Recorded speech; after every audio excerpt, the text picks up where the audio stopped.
Okay, അടുത്ത ചോദ്യം അത് തന്നെയാണ്. 6ാമത്തെ ചോദ്യം, ചിലരെ തിരഞ്ഞെടുക്കുന്നതിലും ഇരിക്കുന്നതിലും ദൈവം അനീതിയുള്ളവനാണോ? വാക്യം 14 മുതൽ 18 വരെ. തീർച്ചയായും അല്ല എന്ന് പൗലോസ് പറയുന്നു. എന്താ, ഞാൻ നേരത്തെ പറഞ്ഞത് ഇവിടെ തന്നെ വരുന്നുണ്ട്. കരുണ ദൈവം ആർക്കും കടപ്പെട്ടിരിക്കുന്ന ഒന്നല്ലെന്ന് വിശദീകരിക്കും. കരുണയെന്ന് പറഞ്ഞാൽ കരുണയാണ്. കൃപയെന്നുള്ള വാക്കിന് അൺമെറിറ്റഡ് ഫേവർ എന്നാണ്. അർഹതയില്ലാത്ത സ്ഥാനത്ത് ചൊരിയുന്ന കരുണ എന്നാണ് കൃപ.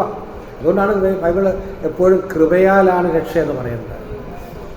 രക്ഷ അത് ആരുടെയും മെറിറ്റോടെ ദൈവം കൊടുക്കുന്നതല്ല. ആരും മെറിറ്റോറിയസ് അല്ല, ആർക്കും മെറിറ്റില്ല. നമ്മുടെ ആൾക്കാരുടെ യോഗ്യത നമ്മൾ പാപികളാണ്, വേറെ ഒരു യോഗ്യതയുമില്ല. അപ്പോൾ നമ്മൾ പലപ്പോഴും നമ്മളെ തന്നെ അങ്ങോട്ടും ഇങ്ങോട്ടും താരതമ്യം ചെയ്ത് ഞാൻ ഇന്നയാളിനെക്കാട്ടി ബെറ്റർ ആണെന്നൊക്കെ പറയല്ലേ. അതല്ല എൻ്റെ പരീക്ഷനും ചുങ്കക്കാരനും പ്രാർത്ഥിക്കാൻ പോയപ്പോൾ പരീക്ഷൻ കാണിച്ച അബദ്ധമാണല്ലേ. പരീക്ഷൻ എന്താ പറഞ്ഞത്? മറ്റനേക പാപികളുടെ ലിസ്റ്റ് പറഞ്ഞിട്ട് ഈ നിൽക്കുന്ന ഈ ചുങ്കക്കാരനെ പോലെയും അല്ല, അവന് ഒരു കുത്തു കൊടുത്തല്ലേ. ചിലർ പ്രാർത്ഥിക്കുമ്പോഴും മറ്റുള്ളവരെ കുത്താൻ നടക്കത്തില്ല. ചുങ്കക്കാരനെ പോലെ അല്ല എന്താ പറയുന്നത്. ചുങ്കക്കാരൻ പ്രാർത്ഥിച്ച് ശ്രദ്ധിച്ചോ, ചുങ്കക്കാരൻ ആകാശത്തേക്ക് നോക്കുവാൻ പോലും തുനിയാതെ. എന്താണ് ആകാശത്തേക്ക് നോക്കാൻ? കാരണം അവനും അറിയാം, അവൻ്റെ അയോഗ്യതനെ അറിയാം. ദൈവം വിശുദ്ധനാണ്, അതുകൊണ്ടാണ് നോക്കാൻ മടിക്ക്. ദൂരത്ത് നിന്നുകൊണ്ട് എന്തോ പറഞ്ഞു, പാപിയായ എന്നോട് കരുണയുണ്ടാകണേ. അവൻ നീതീകരിക്കപ്പെട്ടവനായി പോയി. ഒരു ചെറിയ പ്രാർത്ഥന, പാപിയായ എന്നോട് കരുണയുണ്ടാകണം. ഞാൻ പലപ്പോഴും പറയാറുണ്ട്, മറ്റൊന്നും പ്രാർത്ഥിക്കാൻ അറിയത്തില്ല, ഇത്രയും പ്രാർത്ഥിച്ചാൽ കർത്താവിനോട് കരുണയുണ്ടാകണമേ. ദൈവത്തിന് അത് മനസ്സിലാകും, അതിൻ്റെ അർത്ഥം എന്താണ്. മറ്റൊന്ന് ദീർഘമായിട്ടൊക്കെ പ്രാർത്ഥിച്ചു, പക്ഷെ മറ്റവൻ അങ്ങനെയല്ല, അവൻ നീതീകരിക്കപ്പെടാത്തവനായി പോയി. അതുകൊണ്ട് ഇത് ദൈവത്തിൻ്റെ കരുണയാണ്. അതിനകത്ത് നമുക്കൊന്നും അവകാശം പറയാൻ ഇന്ന ആളിനെ എന്താ തിരഞ്ഞെടുക്കാനത്, ഇന്ന ആളിനെ എന്തിനു തിരഞ്ഞെടുത്തു അങ്ങനെ ചോദിക്കാൻ പറ്റുകയില്ല. ഇത് കൃപയാണ്, കരുണയാണ് നാം മനസ്സിലാക്കണം. നാം പലപ്പോഴും ദൈവത്തിൻ്റെ ആ കരുണ വിടുക പലപ്പോഴും മറ്റു മനുഷ്യർ ചെയ്യുന്ന ചില കാരുണ്യ പ്രവൃത്തികൾ പോലും കുറേ കഴിയുമ്പോൾ നമുക്കൊരു അവകാശമായി ചിന്തിക്കാറുണ്ട് അല്ലേ. ചിലപ്പോൾ അവകാശമാണ്. ഏതോ സ്ഥലത്ത് നടന്നു പോകുന്ന സംഭവം, ഒരു ചെറിയ സംഭവം ഞാൻ പറയാം. ഇന്ത്യയിലെല്ലാം തോന്നും. ഏതോ ഒരു സ്ഥലത്ത് ഇന്ന് നമുക്കറിയാമല്ലോ, ഈ സിറ്റികളിലൊക്കെ ഉള്ളവർക്കുള്ള ഏറ്റവും വലിയ പ്രശ്നം, ഈ യോഗത്തിന് വരുന്നവർക്ക് വണ്ടി പാർക്ക് ചെയ്യാൻ സ്ഥലമില്ല. ഞങ്ങളൊക്കെ അഭിമുഖീകരിച്ചുകൊണ്ടിരിക്കുന്ന വലിയ പ്രശ്നമാണ് ഇത്. ഏതോ ഒരു സ്ഥലത്ത്, വിദേശ രാജ്യങ്ങൾ എവിടെയാണ്, ഒരു സ്ഥലത്ത് ഒരു ഹോളൊക്കെ ഉണ്ടാക്കി അവിടെ ആരാധന തുടങ്ങി. അപ്പോൾ പാർക്കിങ്ങിനുള്ള സ്ഥലം റോഡിലൊന്നും തികയത്തില്ല. അപ്പോൾ അവർ നോക്കിയപ്പോൾ ഇതിനടുത്ത് ഒരു ഫാക്ടറി ഉണ്ട്. ഈ ഫാക്ടറി ഞായറാഴ്ച കൂട്ടിയിട്ടേക്ക്. ഈ ഫാക്ടറിക്കകത്ത് വലിയൊരു കോമ്പൗണ്ട് ഉണ്ട്. അപ്പോൾ അവർക്കൊരു ഐഡിയ തോന്നി. ആ സഭയിലെ പാസ്റ്ററും മറ്റുള്ള മൂപ്പന്മാരൊക്കെ ചെന്ന് ഇദ്ദേഹത്തൊന്ന് കാണാം, സംസാരിച്ച് നോക്കാം. ഞായറാഴ്ച വെറുതെ കിടക്കല്ലേ, അത് വലിയൊരു കോമ്പൗണ്ട് ഫ്രീ ആയിട്ട് എടുക്കാം. ഞായറാഴ്ച അത് തുറന്നു തന്നാൽ പാർക്ക് ചെയ്യാം. അപ്പോൾ അദ്ദേഹത്തെ ചെന്ന് കണ്ട കാര്യങ്ങളൊക്കെ പറഞ്ഞു, ഞാൻ ആരാധനയ്ക്ക് വരാൻ വേണ്ടിയാണ്. അദ്ദേഹം പേരുകൊണ്ട് ഒരു ക്രിസ്ത്യാനിയാണ്. ഓക്കെ, അപ്പം പുള്ളി പറഞ്ഞ് സമ്മതിച്ചു. പക്ഷെ ഒരു കണ്ടീഷൻ വെച്ചു, 52 ആഴ്ചകളിൽ 51 ആഴ്ചകൾ മാത്രമേ ഞാൻ ഇത് തരത്തുള്ളൂ. ഒരാഴ്ച ഞാനത് കൂട്ടി. 51 ആഴ്ചകൾ ഫ്രീ ആയിട്ടും തരണം, പൈസയും തരണ്ട, പക്ഷെ ഒരാഴ്ച ഞാൻ കൂട്ടിയിടുന്നത്. അപ്പോൾ അവർ പറഞ്ഞു, 51 ആഴ്ച തരുന്നുണ്ട്, പിന്നെ ഒരാഴ്ച കൂടെ തന്നാൽ എന്താ. ഇനി ഞാൻ 52ാമത്തെ ആഴ്ച ആണെങ്കിൽ അതിനുവേണ്ടി ഞങ്ങൾ കാശ് തരാം, റെന്റ് തരാം, പൈസ പറഞ്ഞാൽ എത്ര വേണേലും തരാം. ഞാൻ സമ്മതിക്കില്ല. 51 ആഴ്ച തരാം, 52ാമത്തെ ആഴ്ച തരത്തില്ല. അപ്പോൾ അവർ പിന്നെ ചോദിച്ചല്ല, എന്താ സാർ അങ്ങനെ പറയാൻ കാര്യം? ഞാൻ പറഞ്ഞു, മറ്റൊന്നുമല്ല, 52ാമത്തെ ആഴ്ച നിങ്ങൾ ദൂരെ എവിടെയെങ്കിലും വണ്ടി കൊണ്ട് പാർക്ക് ചെയ്തിട്ട് നടന്നു പോകുമ്പോൾ എൻ്റെ കോമ്പൗണ്ട് ഒഴിഞ്ഞു കിടക്കുന്ന കാണും. അപ്പോൾ നിങ്ങൾ ഓർക്കും, ഈ 51 ആഴ്ച നിങ്ങൾ ഫ്രീ ആയിട്ടാണ് ഇത് ഉപയോഗിച്ചത്. 52 ആഴ്ച ഉപയോഗിച്ചാൽ അറിയത്തില്ല, ഒരാഴ്ചകളും വേണം. എന്നാൽ മാത്രമേ ഇതിൻ്റെ വില നിങ്ങൾ മനസ്സിലാക്കണം. അതിനുവേണ്ടി മാത്രം, എനിക്ക് പൈസ വേണ്ടിയിട്ടൊന്നുമല്ല എന്ന് പറഞ്ഞു. വാസ്തവത്തിൽ എല്ലാവർക്കും ചെയ്യാവുന്ന കാര്യമാണ്. ഞാൻ ഓർക്കുകയായിരുന്നു, ഈ കോവിഡ് കാലം വന്നപ്പോഴാണ് ഞായറാഴ്ച കൂടി വരുന്നതിൻ്റെ മഹത്വമൊക്കെ നമ്മൾ മനസ്സിലാക്കിയല്ലേ. അല്ലെങ്കിൽ സാധാരണ സംഭവം, എല്ലാ ഞായറാഴ്ചയും പോകുന്നു, ഞായറാഴ്ചയിൽ എപ്പോൾ എവിടെയും പോവാം. കോവിഡ് വന്ന് ലോക്ക്ഡൗൺ വന്നപ്പോഴാണ് ഇതിൻ്റെയൊക്കെ വില ആളുകൾ മനസ്സിലാക്കി. കോവിഡ് പോയപ്പോൾ അതൊക്കെ മറന്നു, അത് വേറെ വിഷയം. അപ്പോൾ ഞാൻ പറഞ്ഞത്, പലപ്പോഴും ഈ ദാനമായി കിട്ടുന്നതിൻ്റെ ഒന്നും വില മനുഷ്യൻ പൊതുവെ മനസ്സിലാക്കത്തില്ല. മനുഷ്യൻ കൊടുക്കുന്ന ദാനത്തിൻ്റെ കാര്യം ഇങ്ങനെയാണ്. ദൈവത്തിൻ്റെ ദാനം, ദൈവം എന്തെല്ലാം സൗജന്യമായിട്ട് തരുന്നല്ലേ. വായു തരുന്നുണ്ട്, വെളിച്ചം തരുന്നുണ്ട്, എല്ലാം തരണം. അതും ഈ കോവിഡ് കാലത്താണ് കുറേ മനസ്സിലാക്കിയത്. അന്ന് ആരോ നടന്ന സംഭവം എന്ന് പറയുന്നതാണ്. അന്ന് എല്ലാവരും ഓക്സിജൻ ഓക്സിജൻ സിലിണ്ടറൊക്കെ വെച്ചാണെങ്കിൽ ആശുപത്രിയിൽ കിടന്നത്. അപ്പോൾ ഒരു മനുഷ്യൻ നല്ല ധനികനായൊരു മനുഷ്യൻ, വിശ്വാസിയാണ്, തൻ്റെ മക്കളെല്ലാം വിദേശ രാജ്യങ്ങളിലാണ്. താനിങ്ങനെ 2-3 ആഴ്ച ഏതോ ആശുപത്രിയിൽ അക്കാലത്ത് കിടക്കേണ്ടതായിട്ട് വന്നു. അത് കഴിഞ്ഞിട്ട് ബില്ല് വന്നപ്പോൾ ഏതാണ്ട് 2-2.5 ലക്ഷത്തിൻ്റെ ഒരു ബില്ലാണ്. ഈ ബില്ല് കണ്ടപ്പോൾ ഈ മനുഷ്യൻ, പ്രായമുള്ള മനുഷ്യനെ മക്കളാദ്യം കാണിച്ചില്ല ബില്ല്. ഞാൻ കണ്ടിട്ട് പുള്ളിയുടെ കണ്ണ് നിറഞ്ഞു. അപ്പോൾ മക്കൾ വന്ന് ആശ്വസിച്ചു, ഡാഡി എന്തിനാ കരയുന്നത്? ഞങ്ങളുടെ എല്ലാം കൈ പൈസ ഉണ്ട്, 2-5 ലക്ഷം കൊടുക്കാൻ ഞങ്ങളുടെ കയ്യിലുണ്ട്, ഡാഡിയുടെ അക്കൗണ്ടിലും പൈസ ഉണ്ട്, പിന്നെ എന്തിനാ കരയുന്നത് എന്ന് ചോദിച്ചു. അപ്പോൾ അദ്ദേഹം പറഞ്ഞു, ഞാൻ ഈ ബില്ല് കണ്ട് കരഞ്ഞതല്ല, ഞാൻ 2 ആഴ്ചയായിട്ട് ആശുപത്രി കിടന്നപ്പം ഓക്സിജൻ ശ്വസിച്ചതിന് 2 ലക്ഷം. എനിക്കിപ്പോൾ 80 വയസ്സുണ്ട്. ഈ 80 വയസ്സുള്ള ദൈവത്തിൻ്റെ ഓക്സിജൻ ഫ്രീ ആയിട്ടാണ് ശ്വസിച്ചത്. ഞാൻ ദൈവത്തിന് കാശ് കൊടുക്കാൻ എത്ര കൊടുക്കണമെന്ന് ചോദിച്ചു. അത് ഓർത്ത് കരഞ്ഞു പോയെന്ന് പറഞ്ഞു. നോക്കുക, വാസ്തവത്തിൽ നമ്മൾ ഇംഗ്ലീഷിൽ പാട്ടുണ്ട്, count your blessings, name dum 1 by 1. നമ്മുടെ നന്മകളെ എണ്ണി സ്തോത്രം ചെയ്യാൻ പരിശ്രമിച്ചാൽ എണ്ണി തീർക്കാൻ കഴിയുകയില്ല. പ്രിയപ്പെട്ടവർ, നാം അത് ഓർക്കാറില്ല. ദൈവം എല്ലാം സൗജന്യമായിട്ടാണ് നൽകുന്നത്. ഏറ്റവും വലിയ ദാനം രക്ഷയാണ്, അതും സൗജന്യമായിട്ടാണ്, ആരുടെ മെറിറ്റ് നോക്കിയല്ല.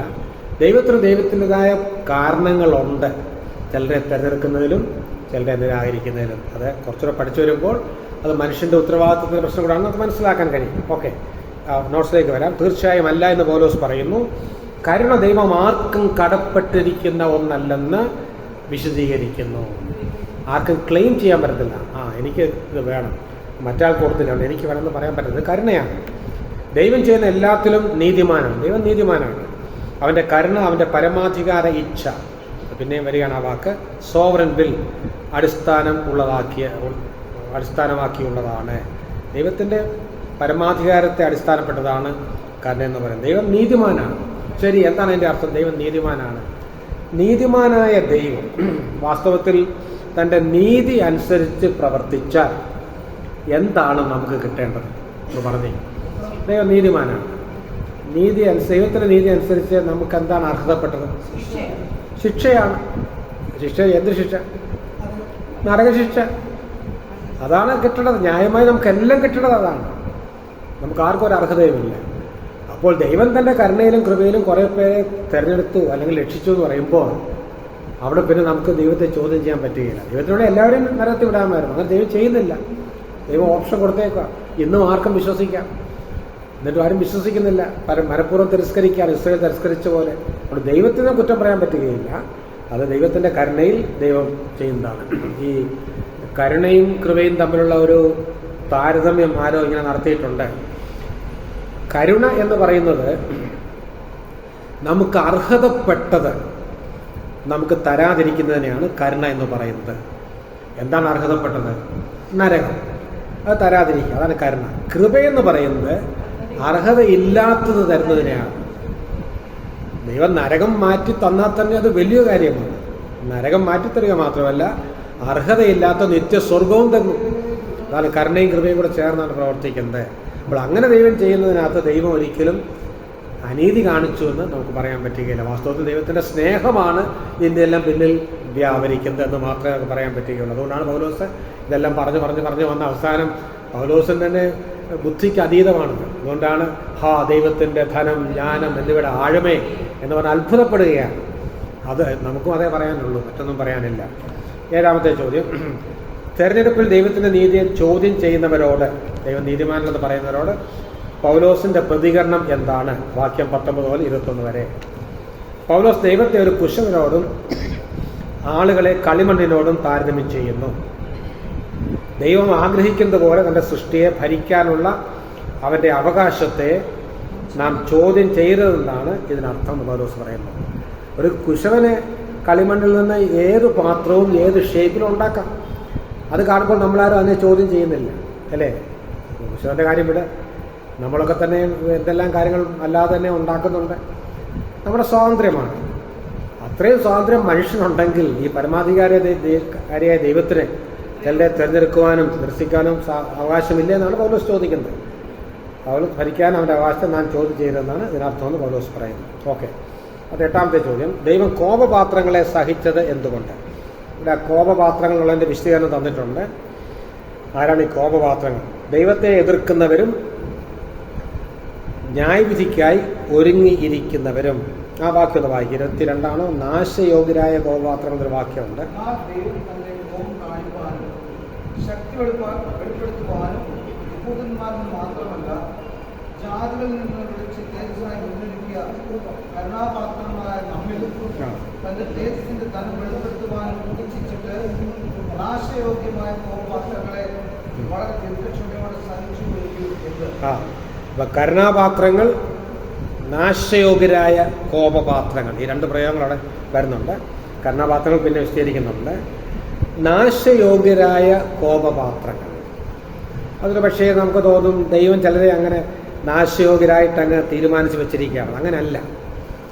എന്നിട്ട് പിന്നെ ഫറവോന്റെ ഉദാഹരണമൊക്കെ പറയുന്നുണ്ട്. വാസ്തവത്തിൽ നാശയോഗ്യരെന്ന് അവരുടെ തീരുമാനങ്ങൾ കൊണ്ട് അവർ തന്നെ ആ ഒരു തെരഞ്ഞെടുപ്പ് നടത്തിയതാണ്. അവർ സ്വയം അവരുടെ തെരഞ്ഞെടുപ്പിൽ കൂടെ നാശയോഗ്യരായി തീർന്നതാണ്. ഉദാഹരണത്തിന് ഫറവോന്റെ കാര്യം തന്നെ എടുക്കുക.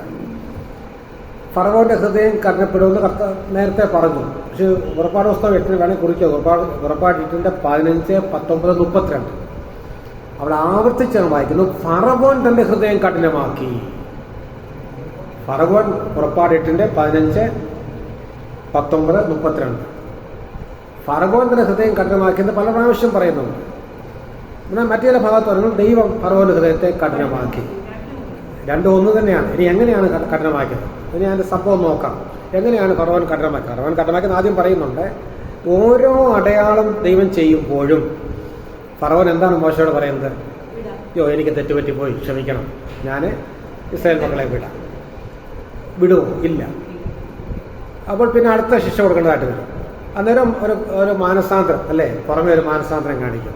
വാസ്തവത്തിൽ ദൈവത്തിൻ്റെ കരുണയെ ഓരോ പ്രാവശ്യവും നിഷേധിക്കുന്നതിൽ കൂടെ ഫറവോൻ കഠിന ഹൃദയനായി തീരുകയായിരുന്നു. അത് ഓർക്കണം. സുവിശേഷം പ്രസംഗിക്കുമ്പോൾ ഇതാണ് സംഭവിക്കുന്നത്. സുവിശേഷം ആദ്യം കേൾക്കുന്നയാൾ ഒരു പക്ഷേ ചിലപ്പോൾ കുറ്റബോധമൊക്കെ ഉണ്ടാകും. ഒരു തീരുമാനം എടുത്തില്ല നിന്ന് പറ്റും. പിന്നെ അത് എത്ര കേട്ടാലും ഓരോ പ്രാവശ്യം കേട്ട് കഴിയുമ്പോഴും ഹൃദയം കൂടുതൽ കഠിനപ്പെട്ട് പോവുകയാണ്. അപ്പോൾ ദൈവം കരുണ കാണിച്ചാണ്, അല്ലെ, കരുണ കാണിച്ചപ്പോൾ അതിനോട് ശരിയായ നിലയിൽ പ്രതികരിക്കാത്തത് കൊണ്ടാണ് ഫറവോന്റെ ഹൃദയം കഠിനപ്പെട്ടത്. പിന്നെ വേദപുസ്തകത്തിൻ്റെ പ്രത്യേകത എല്ലാം ദൈവത്തിൻ്റെ ആ പരമാധികാര പശ്ചാത്തലത്തിലേ പറയുകയുള്ളൂ. മനുഷ്യന്റെ റോൾ പലപ്പോഴും പറയത്തില്ല. വാസ്തവത്തിൽ ഫറവോൻ തന്നെ അങ്ങനെ തന്നെ കഠിനനാക്കി അവൻ കഠിനഹൃദയനായതാണ്. വാസ്തവത്തിൽ ഫറവോൻ കണ്ടതുപോലെ അത്ഭുതങ്ങൾ ആര് കണ്ടിട്ടുണ്ട്? പുറജാതികൾ ആര് കണ്ടിട്ടുണ്ട്? ഇസ്രായേൽ മക്കൾ കണ്ടിട്ടുണ്ട്. ഇതെല്ലാം ഫറവോനും കണ്ടതല്ലേ? 10 ബാധ കണ്ടതല്ലേ? എന്നിട്ടും അവൻ്റെ ഹൃദയം അലിഞ്ഞില്ല. അവൻ തന്നെ കഠിനഹൃദയനാക്കി. പിന്നെ ദൈവത്തിനത് അറിയാം. ഇത്രയും അത്ഭുതങ്ങൾ ചെയ്താലും ഫറവോന്റെ ഹൃദയത്തിന് മാനസാന്തരം ഉണ്ടാകുകയില്ല, അവൻ വിട്ടയക്കുന്നതൊക്കെ വളരെ മുമ്പേ മോശയോട് പറയുന്നുമുണ്ട്. അതുകൊണ്ടാണ് ഈ 10 ബാധകൾ അയക്കേണ്ടതായിട്ട് വന്നത്. അതൊരു ദീർഘക്ഷമയാണ് കാണിക്കുന്നത്. ഇത്രയും പിന്നെയും അവസരം നീട്ടിക്കൊടുത്തു. പക്ഷെ അവൻ തിരസ്കരിച്ച് അവൻ കൂടുതൽ കഠിനഹൃദയനായി മാറുകയാണ്. അങ്ങനെയാണ് അതാണ് ഈ നാശയോഗ്യരായ കോപപാത്രങ്ങൾ എന്ന് പറയുന്നത്. അവർ സ്വയം അവരുടെ പ്രവൃത്തി കൊണ്ട്, തിരസ്കരണം കൊണ്ട് അവർ തങ്ങളെ തന്നെ നാശയോഗ്യരായി പ്രഖ്യാപിക്കുകയാണ്. ദൈവം കുറ്റക്കാരനല്ല. ദൈവം ആരെയും നാശയോഗ്യരായിട്ട് മുൻനിയമിച്ച് വെച്ചിട്ടൊന്നുമില്ല. ദൈവം എല്ലാവർക്കും അവസരം പിന്നെയും കൊടുക്കുക. അത് സ്വീകരിക്കുന്നവർക്ക് രക്ഷയുണ്ട്. ദൈവം നിലവിയോട് തന്നെ കാണിച്ചില്ലേ? നിലവിൽ ചെന്നൊന്ന് പ്രസംഗിച്ചേ ഉള്ളൂ യോന. ആ രാജാവും ജനങ്ങളെല്ലാം മാനസാന്തരപ്പെട്ടു. അപ്പോൾ ദൈവം പലപ്പോഴും തരുന്ന മുന്നറിയിപ്പുകളാണ്. ദൈവത്തിൻ്റെ മനസ്സ് മാറിയതല്ല. ദൈവം ഒരു മുന്നറിയിപ്പ് തന്നു. അവിടെ ഓപ്ഷനുണ്ട്, അത് സ്വീകരിക്കാൻ ഓപ്ഷനുണ്ട്. അത് സ്വീകരിച്ചപ്പോൾ സ്വാഭാവികമായിട്ട് ദൈവം കരുണ കാണിച്ചേ പറ്റുകയുള്ളൂ. അങ്ങനെയാണ് അവരുടെ ആ ശിക്ഷ മാറ്റിവെക്കുന്നത്. അപ്പോൾ അതാണ് ഇവിടെ നിന്നൊക്കെ പഠിക്കാറുള്ളത്. കോപപാത്രങ്ങൾ, ദൈവത്തെ എതിർക്കുന്നവരും ന്യായവിധിക്കായി ഒരുങ്ങിയിരിക്കുന്നവരെന്ന് പറഞ്ഞാൽ അവരുടെ എതിർപ്പിൽ കൂടെ അവർ ന്യായവിധിക്ക് വേണ്ടി ഇങ്ങനെ ഒരുങ്ങിയിരിക്കുകയാണ്. ദൈവം അവരെ ഒരുക്കി നിർത്തിയേക്കല്ല, അവർ സ്വയം ന്യായവിധിക്കായിട്ട് ഒരുങ്ങി നിൽക്കുകയാണ്. ദൈവം തന്റെ കോപവും ശക്തിയും കാണിക്കാൻ മത്സരങ്ങളായ ആളുകളെ ക്ഷമയോടെ സഹിച്ചു എന്ന് പൗലോസ് വിശദീകരിക്കുന്നു. അതിൻ്റെ അർത്ഥം ഇതാണ്: ആ ഫറവോൻ കൂടെ ഒരു പാഠം പഠിപ്പിക്കാൻ വേണ്ടിയാണ്. ഫറവോനെ നിർത്തി ഫറവോനോട് കരുണ കാണിക്കുന്നു, ഫറവോനെ തിരസ്കരിക്കുന്നു, ഒടുവിൽ ഫറവോനെ ശിക്ഷിക്കുന്നു. ഇതിൽ കൂടെ ഒരു ഓബ്ജക്റ്റ് ലെസണായിട്ട് ദൈവം വരുംകാല തലമുറയ്ക്ക് ഒരു പാഠമായിട്ടാണ് ഫറവോനെ അവിടെ നിർത്തിയതെന്നാണ് പൗലോസ് പറയുന്നത്. ദൈവം നാശയോഗ്യരായ കോപപാത്രങ്ങളോട് പോലും കരുണ കാണിക്കുന്നവരാണ്. അടുത്ത ചോദ്യം: കരുണയുടെ പാത്രങ്ങൾ ആരൊക്കെ ഉൾപ്പെടുന്നു? വാസ്തവത്തിൽ നമ്മളെല്ലാവരും കോപപാത്രങ്ങൾ, അത് മറന്നു പോകരുത്. എവിടെയാണ് വാക്യം? Efesiയർ 2:3 നാം വായിക്കുന്നു, നമ്മളെല്ലാവരും കോപപാത്രങ്ങളാണ്. എന്നാൽ ദൈവം കൃപ കാണിക്കുമ്പോൾ, കരുണ കാണിക്കുമ്പോൾ അത് സ്വീകരിക്കുന്നവർ കരുണാപാത്രങ്ങളായിട്ട് മാറുകയാണ്. ആരാണ് കരുണാപാത്രങ്ങൾ? അവൻ്റെ വിളിക്ക് മറുപടി നൽകുകയും മഹത്വത്തിനായി ഒരുങ്ങുകയും ചെയ്യുന്നവർ. ദൈവം വിളിക്കുമ്പോൾ അതിന് മറുപടി നൽകുന്നവർ, ദൈവത്തിൻ്റെ വിളിയോട് പ്രതികരിക്കുന്നവർ. കർത്താവ് ശിഷ്യന്മാരെയൊക്കെ വിളിച്ചു, വരിക എന്ന് പറഞ്ഞപ്പോൾ അവരെന്ത് ചെയ്തു? ശിഷ്യന്മാരെ, അപ്പോസ്തലന്മാരെ അവർ പടകും വലയും വിട്ടിട്ട് അവൻ്റെ പിന്നാലെ വന്നു. നമ്മളെയും വിളിച്ചതാണ്. കാലാകാലങ്ങൾ സുവിശേഷം മുഖാന്തരം നമ്മളെയൊക്കെ വിളിച്ചു. 2 തെസ്സലോനിക്കർ 2:13-14 കുറിക്കുക. അങ്ങനെ സുവിശേഷത്തിനായിട്ട് വിളിച്ചതാണ്. ആ വിളി നമ്മൾ കേട്ടു. ആ വിളി, ദൈവത്തിൻ്റെ വിളി എന്ന് പറഞ്ഞാൽ ദൈവത്തിൻ്റെ തെരഞ്ഞെടുപ്പാണ്, ദൈവത്തിൻ്റെ നിയമനമാണ്. അപ്പോൾ അങ്ങനെ വിളി കേട്ടവരാണ് കരുണാപാത്രങ്ങൾ. ലോകത്തുള്ള എല്ലാ മനുഷ്യരും കോപപാത്രങ്ങളാണ്. എന്നാൽ ആ വിളി കേട്ടവർ, സുവിശേഷം മുഖാന്തരം വിളി കേട്ടവർ കരുണാപാത്രങ്ങളായിട്ട് മാറുകയാണ്.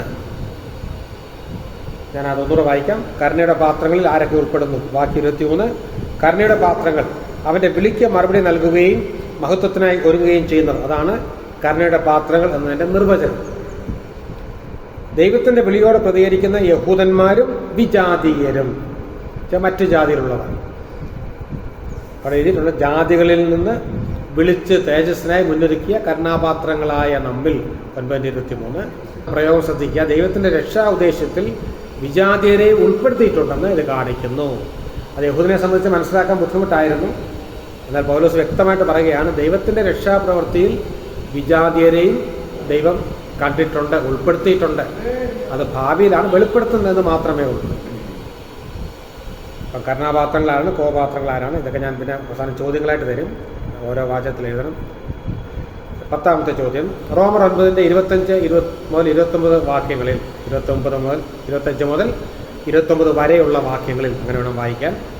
പൗലോസ് പഴയ നിയമ പ്രവചനങ്ങൾ എങ്ങനെ ഉപയോഗിക്കുന്നു? അപ്പോൾ ഇത് തെളിയിക്കാൻ വേണ്ടി പൗലോസ് അങ്ങ് ഊഹിച്ച് പറയുകയല്ല, ദൈവം അങ്ങനെ വിജാതിരെ ഉൾപ്പെടുത്തിയിട്ടുണ്ടെന്നുള്ളത് ഊഹിച്ച് പറയുകയല്ല. എല്ലാത്തിനും വചനത്തിൽ നിന്ന് അതിനെ സപ്പോർട്ട് ചെയ്യുന്ന ഉപോത്ബലകമായ വാക്യങ്ങൾ ഉദ്ധരിക്കുന്നുണ്ട്. ദൈവം ഇസ്രായേലിൻ്റെ തിരസ്കരണവും വിജാതിയരെ ഉൾപ്പെടുത്തലും പ്രവചിച്ചുവെന്ന് കാണിക്കാൻ ഹോശേയയെയും യെശയ്യാവിനെയും പൗലോസ് ഉദ്ധരിക്കുന്നു. അവിടെ റഫറൻസ് എഴുതിക്കോ, അവിടെ വാക്യം ബൈബിളിലുണ്ട്. ഹോശേയ എന്നുള്ളതിൻ്റെ മുകളിൽ എഴുതുക, ഒരു വരയിട്ടിട്ട് ഹോശേയ എന്നുള്ളത് അണ്ടർലൈൻ ചെയ്തിട്ട് മുകളിൽ എഴുതുക. 2:23 ഹോശേയ 2:23. പിന്നെ യെശയ്യാവ് എന്നുള്ളത് എഴുതുക, യെശയ്യാവ് എന്നുള്ളത് വരയിട്ടിട്ട് അതിൻ്റെ മുകളിൽ യെശയ്യാവ് 10:22-23 ഹോശേയ 2:23 യെശയ്യാവ് 10:22-23. അപ്പോൾ പഴയ കാലത്ത് ഇതൊക്കെ പറഞ്ഞിട്ടുണ്ട്. ഭാവിയിൽ ദൈവത്തിൻ്റെ രക്ഷ യഹൂദന് മാത്രമല്ല ജാതികൾക്കും കൂടെ ദൈവം കൊടുക്കാൻ പോവുകയാണെന്നുള്ള നേരത്തെ പ്രവചിച്ചിട്ടുണ്ട്. നിലവിലെ സാഹചര്യം മുൻകൂട്ടി കണ്ടിരുന്നുവെന്നും അത് ദൈവത്തിൻ്റെ പദ്ധതിയുടെ ഭാഗമാണെന്നും ഇത് തെളിയിക്കുന്നു. അപ്പം ദൈവം പെട്ടെന്ന് തീരുമാനിച്ചതല്ല ജാതികളെ കൂടെ ഉൾപ്പെടുത്താൻ. ദൈവത്തിൻ്റെ അനാദികാല നിർണയത്തിൽ ഇതെല്ലാം ഉണ്ട്. അത് പഴയ നിയമത്തിൽ പലയിടത്തും സൂചിപ്പിച്ചിട്ടുമുണ്ട്. എന്തിനധികം പറയുന്നു? ദൈവം അബ്രഹാമിനെ വിളിച്ചപ്പോഴെന്താ പറഞ്ഞത്? നിന്നിൽ കൂടെ ലോകത്തിലെ സകല ജാതികളും അനുഗ്രഹിക്കപ്പെടുന്നു. ഇസ്രായേൽ മാത്രം, എല്ലാവരും അനുഗ്രഹിക്കപ്പെടും. നിന്റെ സന്തതിയിൽ കൂടെ, അത് ക്രിസ്തുവിൽ കൂടെ വരാൻ പോകുന്ന രക്ഷയാണ്. പാവം അബ്രഹാമിനത് പൂർണ്ണമായിട്ട് മനസ്സിലായില്ല, ഇസ്രായേൽ മക്കൾക്കും മനസ്സിലായില്ല ശരിയായിട്ട്. എന്നാൽ അതെല്ലാം ദൈവം ഉദ്ദേശിച്ചു. ക്രിസ്തുവിൽ കൂടെ വരുന്ന രക്ഷ അബ്രഹാമിനോട് പറയുന്നുണ്ട്. അപ്പോൾ ദൈവത്തിൻ്റെ മനസ്സിൽ ഇതെല്ലാം ഉണ്ട്. ദൈവം തന്നെ നാം പറയാറുണ്ടല്ലോ ബൈബിളിനെ കുറിച്ച്, ബൈബിൾ ക്രമാനുഗതമായ വെളിപ്പാടാണ്, പ്രോഗ്രസീവ് റെവലേഷൻ എന്ന് പറഞ്ഞാൽ ദൈവം എല്ലാ കാര്യങ്ങളും കൂടെ ഒറ്റയടിക്ക് മോശയ്ക്ക് വെളിപ്പെടുത്തി കൊടുത്തില്ല. അങ്ങനെ കൊടുത്താൽ മോശയ്ക്ക് മനസ്സിലാകുകയുമില്ല.